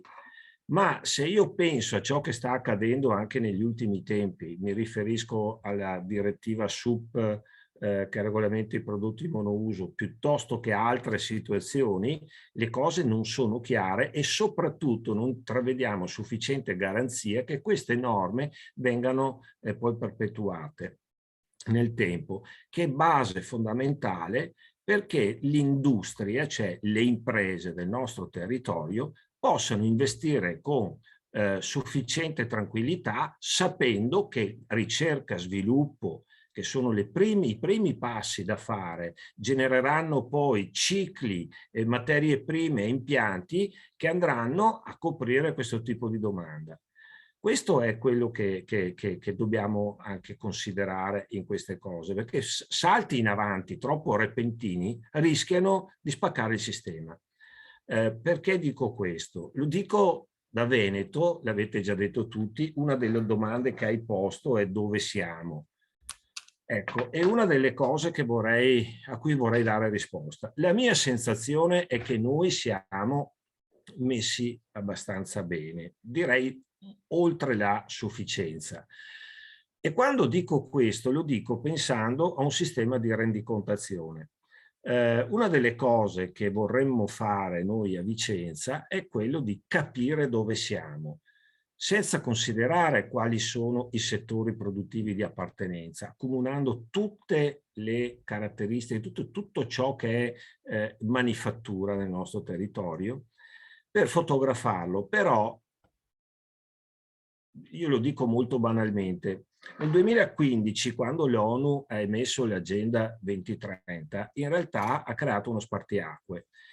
Le aziende del nostro territorio, tutte quante fanno delle buone azioni nei confronti del territorio in cui insistono, e queste buone azioni si traducono in un aumento della reputazione dell'azienda, una soddisfazione dell'imprenditore, di chi con lui lavora, e un beneficio per pochi, ma nel conto economico e nello stato patrimoniale questo si manifesta come un costo, punto. Il gioco adesso sta nel far diventare un valore all'interno delle nostre aziende quella che è un'opinione, perché prima del 2015 era un'opinione. La cosa nuova e la cosa bella oggi è che abbiamo un sistema condiviso a livello universale con cui possiamo rendicontare tutte le nostre azioni. Allora noi dobbiamo fare uno screening, una fotografia del nostro territorio e capire dove siamo. Una delle cose belle che sono accadute, lo dico magari sbagliando, io per carità, però che ho vissuto io nella mia azienda, nella mia piccola azienda, abbiamo iniziato processi di certificazione ambientale, sociale, di sistema già nei primi anni 2000. E che cosa abbiamo visto? Nel 2015 cambia tutto il sistema certificatorio. Le release del 2015 dicono che oltre a fotografare una situazione che hai, devi anche porre degli obiettivi di miglioramento. E questo vale per tutti i sistemi di certificazione, e questo vale ancora di più oggi quando andiamo a fotografare, a rendicontare il nostro livello di sostenibilità, perché non è importante il livello che abbiamo attualmente, ma capire dove siamo e fissare degli obiettivi e misurare gli step che andremo a fare anno su anno. Non dico che dovremmo arrivare tutti quanti a bilancio di sostenibilità nel giro di 12 mesi. Qui ci arriveremo quando gli allievi di Valentina verranno nelle nostre aziende e saranno opportunamente dotati delle conoscenze che serviranno allo scopo. Però è importante, secondo me, partire da lì, cioè avere coscienza di dove siamo, e secondo me la nostra posizione non è brutta. Chiudo questo mio intervento con un ulteriore elemento. Prima è stato citato il regolamento, cosa che mi preoccupa moltissimo. Perché io, che ormai purtroppo ho una certa, qualche anno di esperienza, ecco, diciamo, ho vissuto gli anni 2002 quando io, da giovane piccolo neoimprenditore, manager votato all'imprenditoria, sono entrato in Confindustria, e ricordo quando arriva il nostro responsabile finanziario di Confindustria e ci racconta, il nostro consiglio dell'Alto Vicentino, e ci racconta che c'era Basilea 2 che bussava alle nostre porte. Lui ci spiega cos'è Basilea 2, ce l'ha spiegato e abbiamo capito metà, ma ho capito che quella cosa lì, se non stavo attento, io che avevo una piccola azienda, avrebbe condizionato il futuro della mia azienda. Attorno al tavolo c'erano molti grandi e bravissimi imprenditori che hanno liquidato la cosa come una storia che riguarda le banche, vedremo. Questa storia che riguarderà le banche nel 2009-2010 si è tradotta in un credit crunch. Noi ci siamo trovati in una situazione assurda, tanti soldi sul mercato e pochi soldi che arrivavano alle aziende, con tutti i quotidiani, Radio 24, politici che dicevano che il cavallo non beve. Ostia, se tieni il secchio troppo alto è facile che non riesca ad arrivare a bere. Perché? Perché non soddisfavano i famosi rating e la concessione di determinati crediti era soggetta a grandissimi accantonamenti. Questa cosa qui dal 1° gennaio potrebbe accadere nuovamente, magari con impatto minore, però potrebbe accadere perché entra in vigore il regolamento sulla tassonomia, cioè le regole che andranno a colpire il mondo finanziario, che dovranno rendicontare il livello di sostenibilità dei loro investimenti a tutela degli investitori, perché è stato dimostrato, e qui magari Valentina me lo potrà confermare o meno, che nel corso degli anni della crisi coloro che hanno tenuto meglio sono state le aziende e i settori che avevano già assunto atteggiamenti di rendicontazione, atteggiamenti di sostenibilità, tra virgolette. Questo che cosa significa? Che nel giro di qualche mese tutte le istituzioni finanziarie europee, consideriamo che sarà soggetto a questo la BCE, le banche centrali e i fondi di private equity anche, cioè le banche tutte. Questo significa che anche la concessione di un piccolo prestito banale sarà soggetto probabilmente alla misurazione del livello di sostenibilità. Allora, questa è una situazione che le grandi aziende già sanno gestire. Le aziende del mondo della concia di sicuro saranno abituate a farlo, le grandi aziende dei miei amici della Val d'Elà, come diciamo noi, no? Ma proviamo a immaginarci oltre il 93% delle industrie vicentine o venete, che sono sotto i 20 dipendenti e che fatturano i 5-6 milioni di euro se ci arrivano, eccetera. Ma quando andranno a chiedergli come intendono gestire la parità di genere all'interno della loro azienda, il funzionario di banca che non sa nemmeno che cosa gli sta chiedendo e quell'altro gli deve rispondere. Cioè, io sto facendo un esempio ovviamente, perché è una delle tante domande che possono essere poste. Ecco, cioè, l'obiettivo che come associazione io vorrei portare a casa nei prossimi 18 mesi, è quello di iniziare a portare all'interno delle aziende questo tipo di linguaggio. E lo voglio fare con l'università, perché per fare questo sto coinvolgendo, non me ne voglio se qualcuno mi ascolta, non i consulenti, ma voglio coinvolgere gli studenti della facoltà di economia che abbiamo a Vicenza e che saranno chiamati, assunti da Confindustria, ad andare nelle aziende per aiutarle a fare questo tipo di rendicontazione. Sembra un risultato piccolo, ma sono convinto che questa cosa qui aiuterà moltissime persone a capire di cosa si sta parlando, perché il pericolo che oggi si sta correndo è che quando si parla di sostenibilità si usano grandi parole, grandissimi obiettivi, ma poi la gente concreta che la mattina si alza e ha a che fare con la propria azienda e capire come risolvere i problemi della mancanza di materia prima, trovare il personale, l'energia che costa di più, eccetera, questi discorsi rischiano di essere compresi poco. Ecco, grazie. Grazie Armido. Ho alzato tutte e due le mani perché stavi arrivando al punto che voglio rilanciare agli altri colleghi delle altre associazioni. Come ben sappiamo, la Regione Veneto nel 2019 ha, come dire, sottoscritto un ragionamento sulla strategia per la sostenibilità della regione, dentro il quale c'è anche la prassi di cui parli tu, cioè l'adozione di una serie di indicatori sui vari obiettivi, se andiamo avanti, andiamo indietro, e come si fa a creare le competenze che ci aiutino a non rotolare indietro, ma ad andare avanti, come tu hai citato. Allora adesso io passo la parola a Bassiato e poi agli altri due relatori, diciamo, a conclusione di questo ragionamento in rappresentanza delle associazioni. Ecco, la domanda a Bassiato, poi casomai Armido se vuoi dire una battuta anche alla fine tu, ma cosa possiamo fare di più?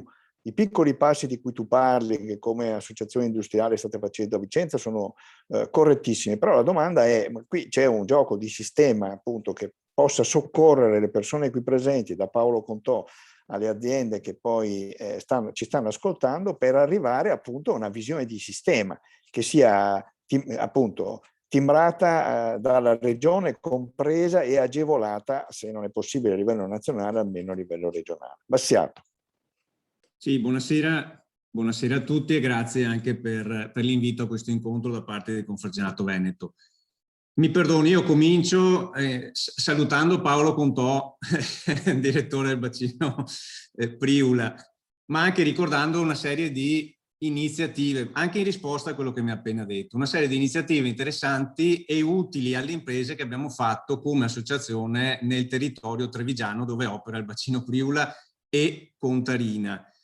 Anche semplicemente, e io dico semplicemente Paolo, ma perché per noi è stata una cosa molto importante, creare un tavolo di concertazione con le associazioni del territorio. Quindi una prima risposta a quello che mi sta chiedendo adesso è quello naturalmente di poter, tra tutti i soggetti che operano nel mondo produttivo da una parte, noi rappresentiamo quelli, almeno rappresentiamo quelli delle piccolissime imprese, una media di 3 dipendenti ad impresa, e tutte le istituzioni. Perché? Per arrivare a un sistema reale di economia circolare che sia a vantaggio di tutti i soggetti. Lo citava prima il rappresentante dirigente di Confindustria. L'importanza che noi diamo all'economia circolare è tanta, naturalmente, perché crediamo nella bontà di tutto il sistema legato alla sostenibilità e economia circolare. Però siamo preoccupati dal fatto che questo non sia adeguatamente accompagnato. Si parlava di transizione ecologica, cioè le imprese hanno bisogno, soprattutto quelle di piccole dimensioni, ma non solo, di essere accompagnate in un processo di economia circolare. Io faccio un esempio banale, ma che per noi è significativo anche. Rappresenta un piccolissimo settore, neanche tanto piccolo, perché rappresenta diverse migliaia di imprese che si occupano di manutenzione del verde in Italia, artigiane, che oggi, parlava prima il direttore Paolo Contò, bisogna adoperarci perché le normative siano migliorate. Parliamo di imprese artigiane che, se sono artigiane, devono gestire un chiamiamolo rifiuto, ma noi non vorremmo chiamarlo rifiuto, un possibile prodotto o sottoprodotto che deriva dalla loro attività, dalla manutenzione del verde. Però se viene trattato dall'impresa artigiana che va a tagliare l'erba è un rifiuto e difficilmente esce da quell'alveo.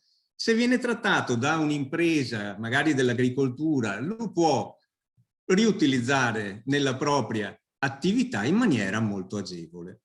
E già questo a noi preoccupa perché? Perché il tema della normativa è al centro di questa tematica. Se vogliamo realmente fare in modo che in tutti i settori si parli di economia circolare, di riuso dei materiali, bisogna che la normativa sia a misura di tutti i soggetti che accedono al mercato.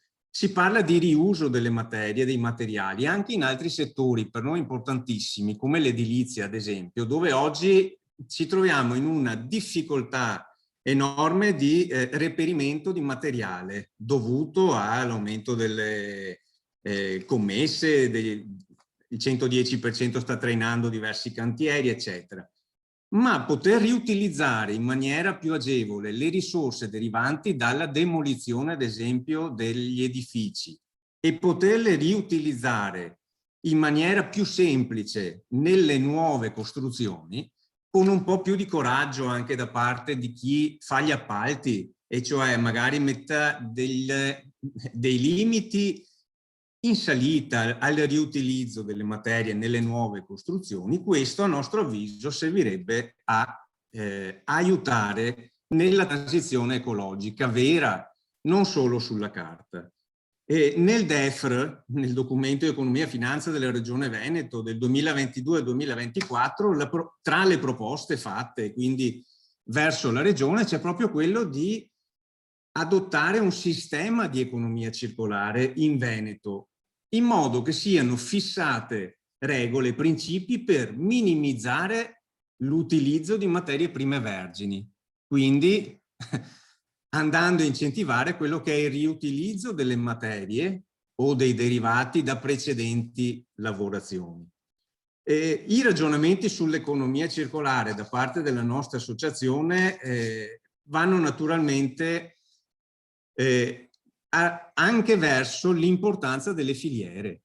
Filiere inteso non solo filiere produttive, ma filiere inteso anche reti appunto tra istituzioni, associazioni, soggetti pubblici e naturalmente mondo della ricerca e delle università. Perché riteniamo che solamente con questi presupposti si possa andare realmente verso un'economia circolare sentita dalle imprese. Giustamente lo diceva il rappresentante di Confindustria, poi chiudo, anche le imprese fanno il loro mestiere, cioè l'economia circolare deve dare anche delle prospettive economiche alle imprese, devono essere sostenibili economicamente le scelte. I margini ci sono, le prospettive, i dati derivanti da ricerche ci sono, perché l'economia circolare, la sostenibilità apre anche a nuovi mercati, riposiziona il brand delle aziende, crea un'immagine sicuramente positiva verso l'esterno.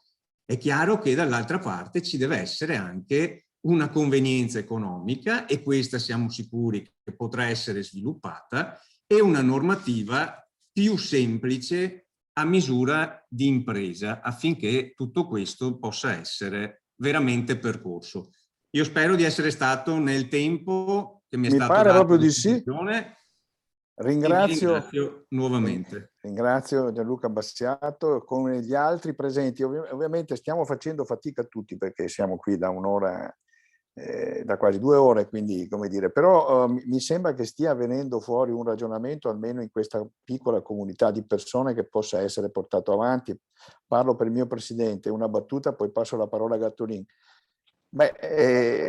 Se decidessimo politicamente di andare avanti con questo piano d'azione per l'economia circolare, la prima cosa da fare è, come c'è il Ministero della Transizione Ecologica, di mettere in piedi un Ministero per l'economia circolare a livello regionale, no? Un assessorato, e mettere come assessore Paolo Contò. Mi pare che ci sia l'unanimità su questo fronte, uno che ne sa, che è competente e che diventa un interlocutore con cui ragionare. Non è disponibile, ma insomma, come con Mattarella, con adeguate pressioni vedrete che poi cederà. Gattolin. Beh, un grazie sincero, perché insomma è stato un momento di alta formazione per me, devo ammettere, interventi molto importanti. Qualcuno adesso comincio anche a conoscere rispetto a, se non conoscevo, per il lavoro svolto, per i ruoli che svolgono all'interno di organizzazione delle imprese, per cui insomma grazie. Di solito partecipiamo a tantissimi incontri in questo periodo, per cui ogni tanto maledico perché ho detto di sì. In realtà questa volta mi avete fatto un grande favore, ringrazio Matteo e Santini. Insomma, io porto poco, un piccolo contributo, qualche brevissima veloce riflessione. Da una parte mi rendo conto che ci vuole, che è necessario per noi un approccio strabico. Da una parte bisogna andare avanti con le soluzioni tecniche, con gli interventi strutturali, con le azioni anche sviluppate su area vasta. Dall'altro però anche la necessità di un approccio micro, di un approccio locale, altrimenti queste cose non hanno mai ricadute e rischiano di essere schizofreniche poi nella gestione e richiedere anni poi di ricadute interne. Noi proprio alcuni giorni fa abbiamo fatto un incontro con le varie organizzazioni provinciali per predisporre, e contatteremo più di qualcuno di voi, un vero e proprio piano, uso il termine formazione, in realtà formazione barra informazione barra educazione via, per le imprese che operano nei territori, le imprese, non solo il settore commercio, ci chiamiamo Confcommercio, ma abbiamo anche qui che vende benzina, i petrolieri, un po' di gente che arriva anche da altri settori che dovranno riqualificarsi, altri. Ma l'idea è quella di poter mettere a terra un po' di cultura e delle soluzioni operative, in modo tale da poter concretizzare e dimostrare come anche le soluzioni possono non solo fare del bene, nel senso renderci sostenibili, traducendo in termini anche molto concreti questa parola, ma soprattutto aiutare anche ad avere uno sviluppo che sia anche competitivo, perché quello che è paradossale è che lavorare con la sostenibilità vuol dire anche aumentare la competitività delle imprese, dei servizi, ed è questo che si fa fatica a capire. Quando una volta c'erano i Verdi, vedo l'amico Lazzaro, che portavano avanti istanze, tutti dicevano sì, però quanto costa, è un danno per l'economia, sono aspetti di valoriali, lasciamoli ai convegni, a una riserva indiana che continua. E abbiamo visto come questo ci ha allontanato da un modello anche di competitività come imprese e da uno sviluppo economico vero. Per cui da questo punto di vista credo che sostenibilità economica e sociale sia oggi per noi un mantra, una necessità, e dobbiamo calarla a terra, e questo nei microterritori. Faccio esempi particolari. Noi stiamo sviluppando i distretti del commercio, che in realtà non sono solo del commercio, sono i distretti di fatto dell'economia cittadina dei piccoli paesi, dei medi e dei grandi paesi anche, dove abbiamo insieme le diverse organizzazioni, Confartigianato, Confindustria, gli operatori sociali, in modo da capire quali sono le azioni che possiamo sviluppare nei singoli territori, a partire dal contesto locale, integrando, cominciando a fare realmente delle reti, non perché c'è una legge o dei finanziamenti, perché c'è un progetto che possa essere fatto ed è più conveniente da fare in rete, ha una maggiore efficacia. Per cui da una parte l'obiettivo è diffondere cultura, una cultura di mettersi insieme, per questo un approccio locale, termine che Gurisatti conoscerà molto bene, che stiamo cercando di portare nei diversi territori, utilizzando questi contesti vicini dove ci sono diversi operatori che si conoscono. Faccio esempi banali. Poche settimane fa, insieme con operatori del commercio, l'ente locale, alcune associazioni e un'industria del territorio, parlo di Schio, di quelle zone lì, è stato messo insieme un progetto per cui un'industria produce macchine che mangiano le bottigliette della plastica. Abbiamo diffuso in tutto il territorio, attraverso il commercio, i bar, i ristoranti, l'utilizzo di questa macchinetta potenziata per poter far sì che anche nelle scelte banali, dopodiché si educa e si capisce perché bisogna fare questa raccolta, perché bisogna, in modo da rimotivare e far sì che diventi un valore per il territorio. Per cui educarci a partire dal territorio su cose concrete. ma faccio altri esempi via via. Quali sono le azioni che dovremmo fare? Da una parte chiedere sì anche dei sostegni per la riqualificazione di strutture, penso a tutto il mondo ricettivo, degli alberghi, via via via. Però questi investimenti, richiedere che gli investimenti diventino premiali per chi sviluppa un investimento che porta a un maggior risparmio energetico, a un utilizzo di fatto migliore delle acque e via via. Cioè chiedere alla regione di dire prima vanno quelli che, in modo tale che anche gli investimenti regionali abbiano un effetto moltiplicatore rispetto al tema della sostenibilità, calandolo negli aspetti concreti. Poi pochi altri. Una cosa banale, noi abbiamo fatto un piccolo osservatorio sulla Tari per vedere i comuni, chi paga, quanto paga, dopo siamo stati, io ho incrociato il tema della contabilità, vedevo che a Treviso non mi davano dati, ho chiesto informazioni, mi ha spiegato la contarina, il modello che ha utilizzato. Per noi questo è un modello che dovrebbe essere esteso, ci faremo accompagnatori, portavoce, via via, proprio perché chi inquina, tra virgolette, paga, ma se si organizza bene, il rifiuto, il minimo possibile che diventi rifiuto, diventa anche un elemento di valore aggiunto, di sostegno. E allora anche la premialità è agganciata al tipo di servizio, al fornitore, tra virgolette, come chiamava il dottor Contò. Per cui questo per esempio è una buona pratica che noi cercheremo di far condividere anche ad altri enti locali. È vero che ci sono delle società dove arrivano persone, quelle che diceva ma è lì che dobbiamo comunque intervenire, e se abbiamo un approccio concreto dal basso si possono muovere con maggior facilità queste cose. Per me noi non possiamo più accettare per lungo tempo mediazioni continue rispetto a questi interventi, a queste strutture che non servono, ed è da una consapevolezza anche dei cittadini e anche dei piccoli operatori che forse può nascere anche una maggior grinta d'energia per non girare sempre la testa dall'altra parte o per dire ci penseranno gli altri, per cui aumentare la consapevolezza e l'attenzione. Questo per noi vuol dire fare informazione, formazione e diffusione, mettendo a terra cosa vuol dire sostenibilità, perché rischia di essere un termine che è vuoto ormai a forza di essere ripetuto, è troppo legato legato solo al mondo convegnistico. Invece noi dobbiamo cercare di calarlo a terra, favorire una diffusione di questo. Diciamo, questo è l'impegno che prendiamo e l'impegno che comporterà anche il coinvolgimento di più di qualcuno di voi.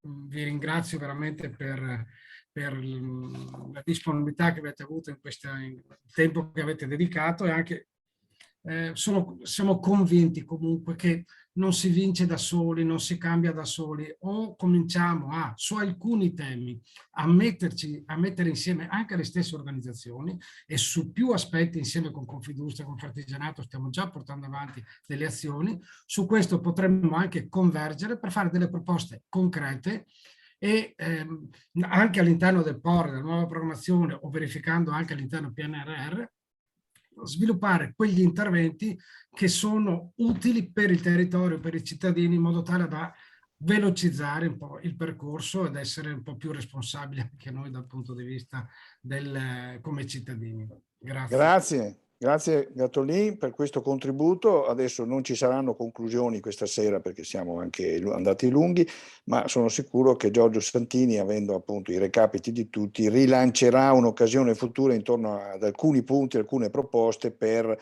lavorare assieme e rilanciare anche con la Regione la strategia che finora è rimasta sulla carta ma che deve cominciare a camminare. Ultime considerazioni da Luigi Lazzaro. Allora mi pare, Luigi è parte del direttivo di ASVES, quindi come dire riassume in sé non solo la sua partecipazione alla nostra associazione, ma è anche coordinatore di Legambiente, come sapete. Mi pare, Luigi, che un passo avanti enorme sia stato fatto. Nessuno ha mai parlato di termovalorizzatori o gassificatori, no? Siamo già in un'epoca successiva e quindi, come dire, non avrai bisogno di lottare o di coinvolgere le persone che mobiliti di solito in questa direzione, mentre e qua adesso ti carico una croce da non poco conto, invece c'è una responsabilità di governo, c'è una responsabilità di cominciare a dire qual è l'agenda che tutti assieme dobbiamo cominciare a mettere in atto per arrivare appunto ben oltre le discussioni o i movimenti di piazza. Vai. Grazie. tanto una battuta al volo, se però nomino discariche e incenerimento forse qualcuno salta sulla sedia, perché sono ancora argomenti chiaramente molto delicati. Battute a parte, buonasera a tutti, cerco di essere diciamo più rapido possibile perché sono 2 ore, anzi vi ringrazio Giorgio, Matteo per l'organizzazione e te Paolo per coordinamento di queste 2 ore diciamo di contenuti anche importanti rispetto all'economia circolare e a quello che succede in particolare in Veneto, e trovo che sia una lettura diciamo abbastanza evidente di come ci sia un'economia circolare o comunque un modello verso diciamo la sostenibilità che in Veneto ha un pezzo di locomotiva importante, quindi che promuove pratiche di economia circolare e di approccio diciamo con i punti cardine dello sviluppo sostenibile a un cambiamento dei modelli dell'economia diciamo del nostro territorio, però abbiamo capito che esistono anche ancora diciamo delle palle al piede anche nel mondo dell'impresa, come esistono ancora anche purtroppo chi rema al contrario, come dimostrano le tante indagini purtroppo proprio intorno al ciclo dei rifiuti e al ciclo del cemento che vanno diciamo a scovare chi rispetto diciamo al tema dell'economia circolare sta esattamente dal capo opposto, cioè a cercare di risolvere i problemi per chi diciamo non vuole impegnarsi in quel campo e quindi a rivoluzionare i modelli di sviluppo. Lo dico perché noi riteniamo, insomma, Legambiente ritiene, ma penso il mondo dell'ambientalismo in generale ritiene fondamentale la partita diciamo sull'economia circolare, quindi sul Green Deal europeo e poi diciamo i piani d'azione da quello europeo a quello nazionale che dovranno essere messi in campo, perché noi abbiamo un problema che sta sopra le nostre teste, che è cercare di arrestare la crisi climatica, il cambiamento climatico che assomiglia sempre più a una crisi, e provare a lavorare sulla neutralità climatica che se vogliamo raggiungere, ce lo dice oggi non la Lega Ambiente o l'ambientalismo, ce lo dicono tanti studi, Fondazione Ellen MacArthur piuttosto che l'Enea stessa qui in Italia, che tanti altri centri di ricerca, che l'apporto dell'economia circolare ci potrebbe a livello globale far risparmiare 22 miliardi di tonnellate di gas serra emessi in atmosfera, chiaramente a livello globale. E questo diciamo tradotto poi nel Green Deal è diventato un approccio alla centralità dell'economia circolare nella sfida ai cambiamenti climatici, perché se è 100 diciamo il gap che ci separa dal raggiungimento dell'obiettivo, 50 sarà il contributo di una vera economia circolare che si innesta nei territori. E quindi sarà un grande passo che potremo fare per raggiungere l'obiettivo climatico grazie al concreto dell'economia circolare, che non è diciamo ancora purtroppo avviata, e l'abbiamo capito per tante ragioni. Ma come farlo? Come attivarla? Allora, sicuramente bisogna mettere in campo il più possibile diciamo modelli virtuosi come quello che ci ha raccontato ad esempio nella raccolta dei rifiuti la Destra Piave, quindi il Consorzio Priola, che ha diciamo un'eccellenza, possiamo chiamarla anche forse i pionieri in questo settore nella nostra regione, ma poi anche in Italia, che sono diventati un esempio nazionale, seguiti da tanti altri, e che però diciamo ancora oggi incontrano resistenze rispetto al mondo della gestione e l'utilizzo della risorsa. Abbiamo poi diciamo un problema rispetto al ciclo di vita dei prodotti, quindi l'allungamento di questo ciclo di vita, e un ragionamento che è stato toccato sul riuso, riutilizzo e la diciamo riparabilità dei prodotti. E abbiamo ovviamente il tema della materia prima rigenerata anche ad utilizzo combustibile, come ad esempio può fare il recupero attraverso gli impianti di digestione anaerobica, il recupero diciamo della frazione organica e la produzione di biometano, di biogas e poi di biometano, e quindi poi l'utilizzo del biometano per i mezzi, come può succedere per le aziende dei rifiuti, piuttosto che per gli impianti diciamo da alimentare, piuttosto che per l'utilizzo civile. E ovviamente abbiamo il tema della materia, diciamo dell'uso del mercato della materia prima seconda, che se viene ben raccolta, chiaramente diciamo non solo per quello che è il rifiuto urbano e quindi non solo per i nostri bacini diciamo che si dedicano alla raccolta del rifiuto urbano, ma anche per il rifiuto chiaramente industriale, che è molto più importante, sono questi gli elementi su cui dobbiamo un po' iniziare a ragionare, e dovremo farlo con normative nazionali puntuali, perché è vero che il neo più grosso che abbiamo non è certo la normativa europea, è grazie alle norme europee che abbiamo attivato diciamo nel nostro paese ad esempio alcuni percorsi come l'uscita da plastica usa e getta, almeno da alcune sue parti, per introdurre diciamo un altro pensiero appunto più vicino all'economia circolare rispetto a questi materiali, ad esempio all'utilizzo di bioplastiche, dove di nuovo l'Italia è stata leader, e qui magari Armido sicuramente ne sa molto più di me, nel portare un'idea anche in Europa di quanto le bioplastiche possono essere invece diciamo un eccellente sostituto, e possono essere integrate poi nel sistema di raccolta attraverso la digestione appunto anaerobica con i rifiuti, con la raccolta dei rifiuti organici.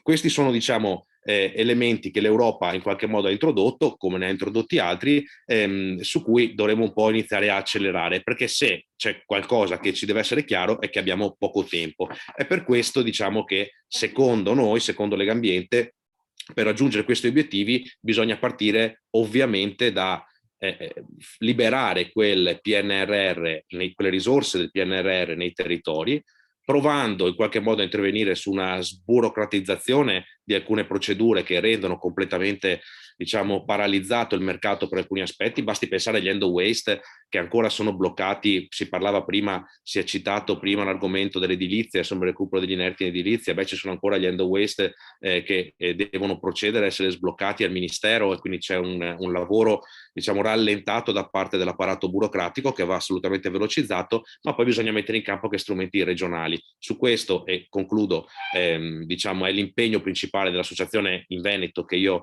rappresento, ed è quello proprio a partire dal tema della raccolta differenziata che ci tocca a tutti indistintamente, quindi il tema della raccolta dei rifiuti urbani. Abbiamo provato a mettere in campo diciamo un'azione di raccordo tra i vari soggetti che se ne occupano e le istituzioni, perché spesso poi molti cortocircuiti forse non sono tanto gli assessori a crearli, ma sono poi le strutture che separatamente seguono, diciamo, separano i percorsi che invece dovrebbero essere uniti. Oggi il Ministero della Transizione Ecologica dovrà dimostrarci che migliorerà diciamo, in questo. Ancora non vediamo diciamo, risposte concrete, ma speriamo arrivino, e nei territori forse bisognerebbe pensare a rimettere a sistema che sono poi le deleghe negli uffici, nell'operatività all'interno delle istituzioni, non solo quelle politiche degli assessori. E lo abbiamo fatto portando avanti diciamo, questo percorso di attenzione all'economia circolare.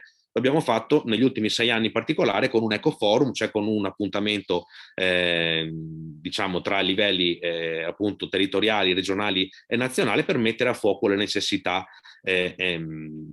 a partire da quel settore. Da questo diciamo ne è uscito un percorso importante che ci ha permesso di confrontarci insieme a tutti questi soggetti, quindi ai tanti enti gestori che hanno partecipato nei nostri anni agli ecoforum, piuttosto che alle aziende del mercato dell'economia circolare, piuttosto che all'impiantistica, quindi a quegli impianti, realizzatori di impianti, anche qui eccellenza, di nuovo il nostro territorio con grandi punte di diamante rispetto alla competenza della realizzazione di impianti all'avanguardia per il riciclo dei rifiuti. Penso ad esempio a impianti per il riciclo differenziata che vengono prodotti in Veneto e realizzati poi negli aeroporti degli Stati Uniti per separare i rifiuti, piuttosto che di impianti per la produzione di biometano dalle deiezioni animali, quindi uscendo dal tema dei rifiuti urbani, dei rifiuti in generale, ma sempre di scarti parliamo, una grande diciamo intuizione rispetto a questo tipo di attività, che peraltro va a incidere moltissimo, a aiutare anche a altri comparti che sfuggono dall'economia circolare, ma sono quelli della qualità dell'ambiente in cui viviamo, quindi di altri obiettivi, ad esempio il risanamento dell'aria, che attraverso questi interventi si può in qualche modo aiutare a diminuire l'impatto delle emissioni di CO2 da un lato e di fattori inquinanti. E questo diciamo ha portato a creare un confronto che noi abbiamo voglia di mantenere vivo, e speriamo, ci auguriamo che insieme ad ASVES potremo, a tutti i soggetti che sono qui oggi, diciamo, continuare a mantenere vivo, perché ci sono delle necessità regionali di concertare le filiere e quindi trovare soluzioni, mettere a punto formazione e controlli, perché l'aspetto che manca ancora è quello della formazione. Mi sembra evidente ce ne sia tantissimo bisogno all'interno delle aziende e delle imprese, accompagnata quindi dagli organi competenti delle istituzioni, dall'altra parte anche di controlli che hanno bisogno di essere messi in campo, altrimenti, come dicevo all'inizio, lasceremo poi campo libero a chi non vuole una transizione ecologica, a chi non vuole l'economia circolare e si accontenta diciamo di trovare soluzioni alla propria impresa individuale, al proprio tornaconto individuale. Questa, ecco, per dire una parola, è, diciamo, un avvicinamento a un'idea di ecomafia più che di economia circolare, insomma, e quindi dovremo starne ben lontani e provare invece a lavorare sugli obiettivi comuni, che oggi, ripeto, sono tantissimi, sono quelli dell'obiettivo del raggiungimento, diciamo, della neutralità climatica, che ci deve in qualche modo stimolare a lavorare con le istituzioni, dentro le istituzioni, fuori dalle istituzioni, ovviamente con un ruolo della scuola, della formazione, come dicevo prima, centrale, per poter ottenere qualche risultato. Ci auguriamo, ecco, che insomma da qui, come da altri percorsi appunto che l'associazione, che Legambiente sta portando avanti, possano nascere stimoli importanti per definire ad esempio quelle norme regionali di economia circolare che sono, diciamo, depositate in Consiglio regionale, che dovranno andare a una discussione, ci auguriamo il prima possibile, per poter attivare meccanismi virtuosi, così come venga definito quel piano rifiuti che tanto attendiamo a livello regionale, perché se è vero che, diciamo, ci sono dei ruoli importanti, e se è vero che una buona economia circolare parte da una eccellente raccolta dei rifiuti, prima ancora dalla gestione del ciclo, quindi dalla riduzione, l'eliminazione, la riduzione dei rifiuti, allora bisogna mettere in campo a livello regionale un piano regionale efficace che definisca la necessità impiantistica, che stabilisca quote, diciamo, di obiettivi di raggiungimento da parte delle imprese e dei cittadini, perché queste sfide devono essere, diciamo, per tutti messe in campo, e tutti dobbiamo lavorare insieme pancia a terra e non avere invece soltanto le grandi eccellenze che superano portano il Veneto a essere un'eccellenza complessiva, ma che in realtà, se poi andiamo a vedere nel dettaglio, ha ancora gravi lacune in buona parte del territorio. Quindi colmiamo il gap e proviamo a esportare non solo, diciamo, nel resto del paese, ma anche nella nostra regione queste buone pratiche.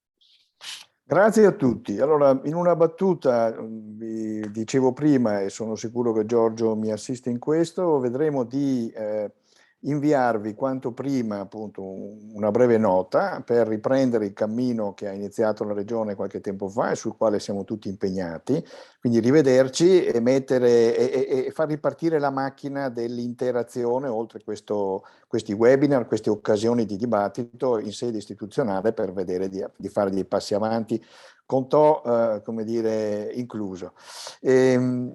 L'impegno che io ricavo dalle considerazioni, qua siamo tutti persone impegnate sulla materia da tempo, anche Luigi Lazzaro, molto più giovane di me, di Armido, ha qualche capello bianco, ma voglio dire, la prossima volta vediamo, accolgo la provocazione di Armido, vediamo di portarci dietro almeno un ragazzo i corsi che stiamo mettendo in piedi, che sia disponibile, come dire, a investire sui temi di cui abbiamo parlato, perché ha le competenze, che ha la voglia di fare, che ha la voglia di unirsi a noi. Con questo ringrazio tutti i presenti, quelli che pazientemente hanno ascoltato la discussione. Mi pare che ci siamo presentati reciprocamente, insomma, mi pare che parliamo un po' tutti la stessa lingua e possiamo integrare le conoscenze che abbiamo all'interno di un quadro comune. Spero sia possibile appunto rivederci presto, ma su questo lascio appunto l'onere di organizzare la cosa a Giorgio, il mio presidente di ASVES. Con questo saluti a tutti e vi ringrazio ancora. A presto. Ciao. Buonasera. Grazie a tutti.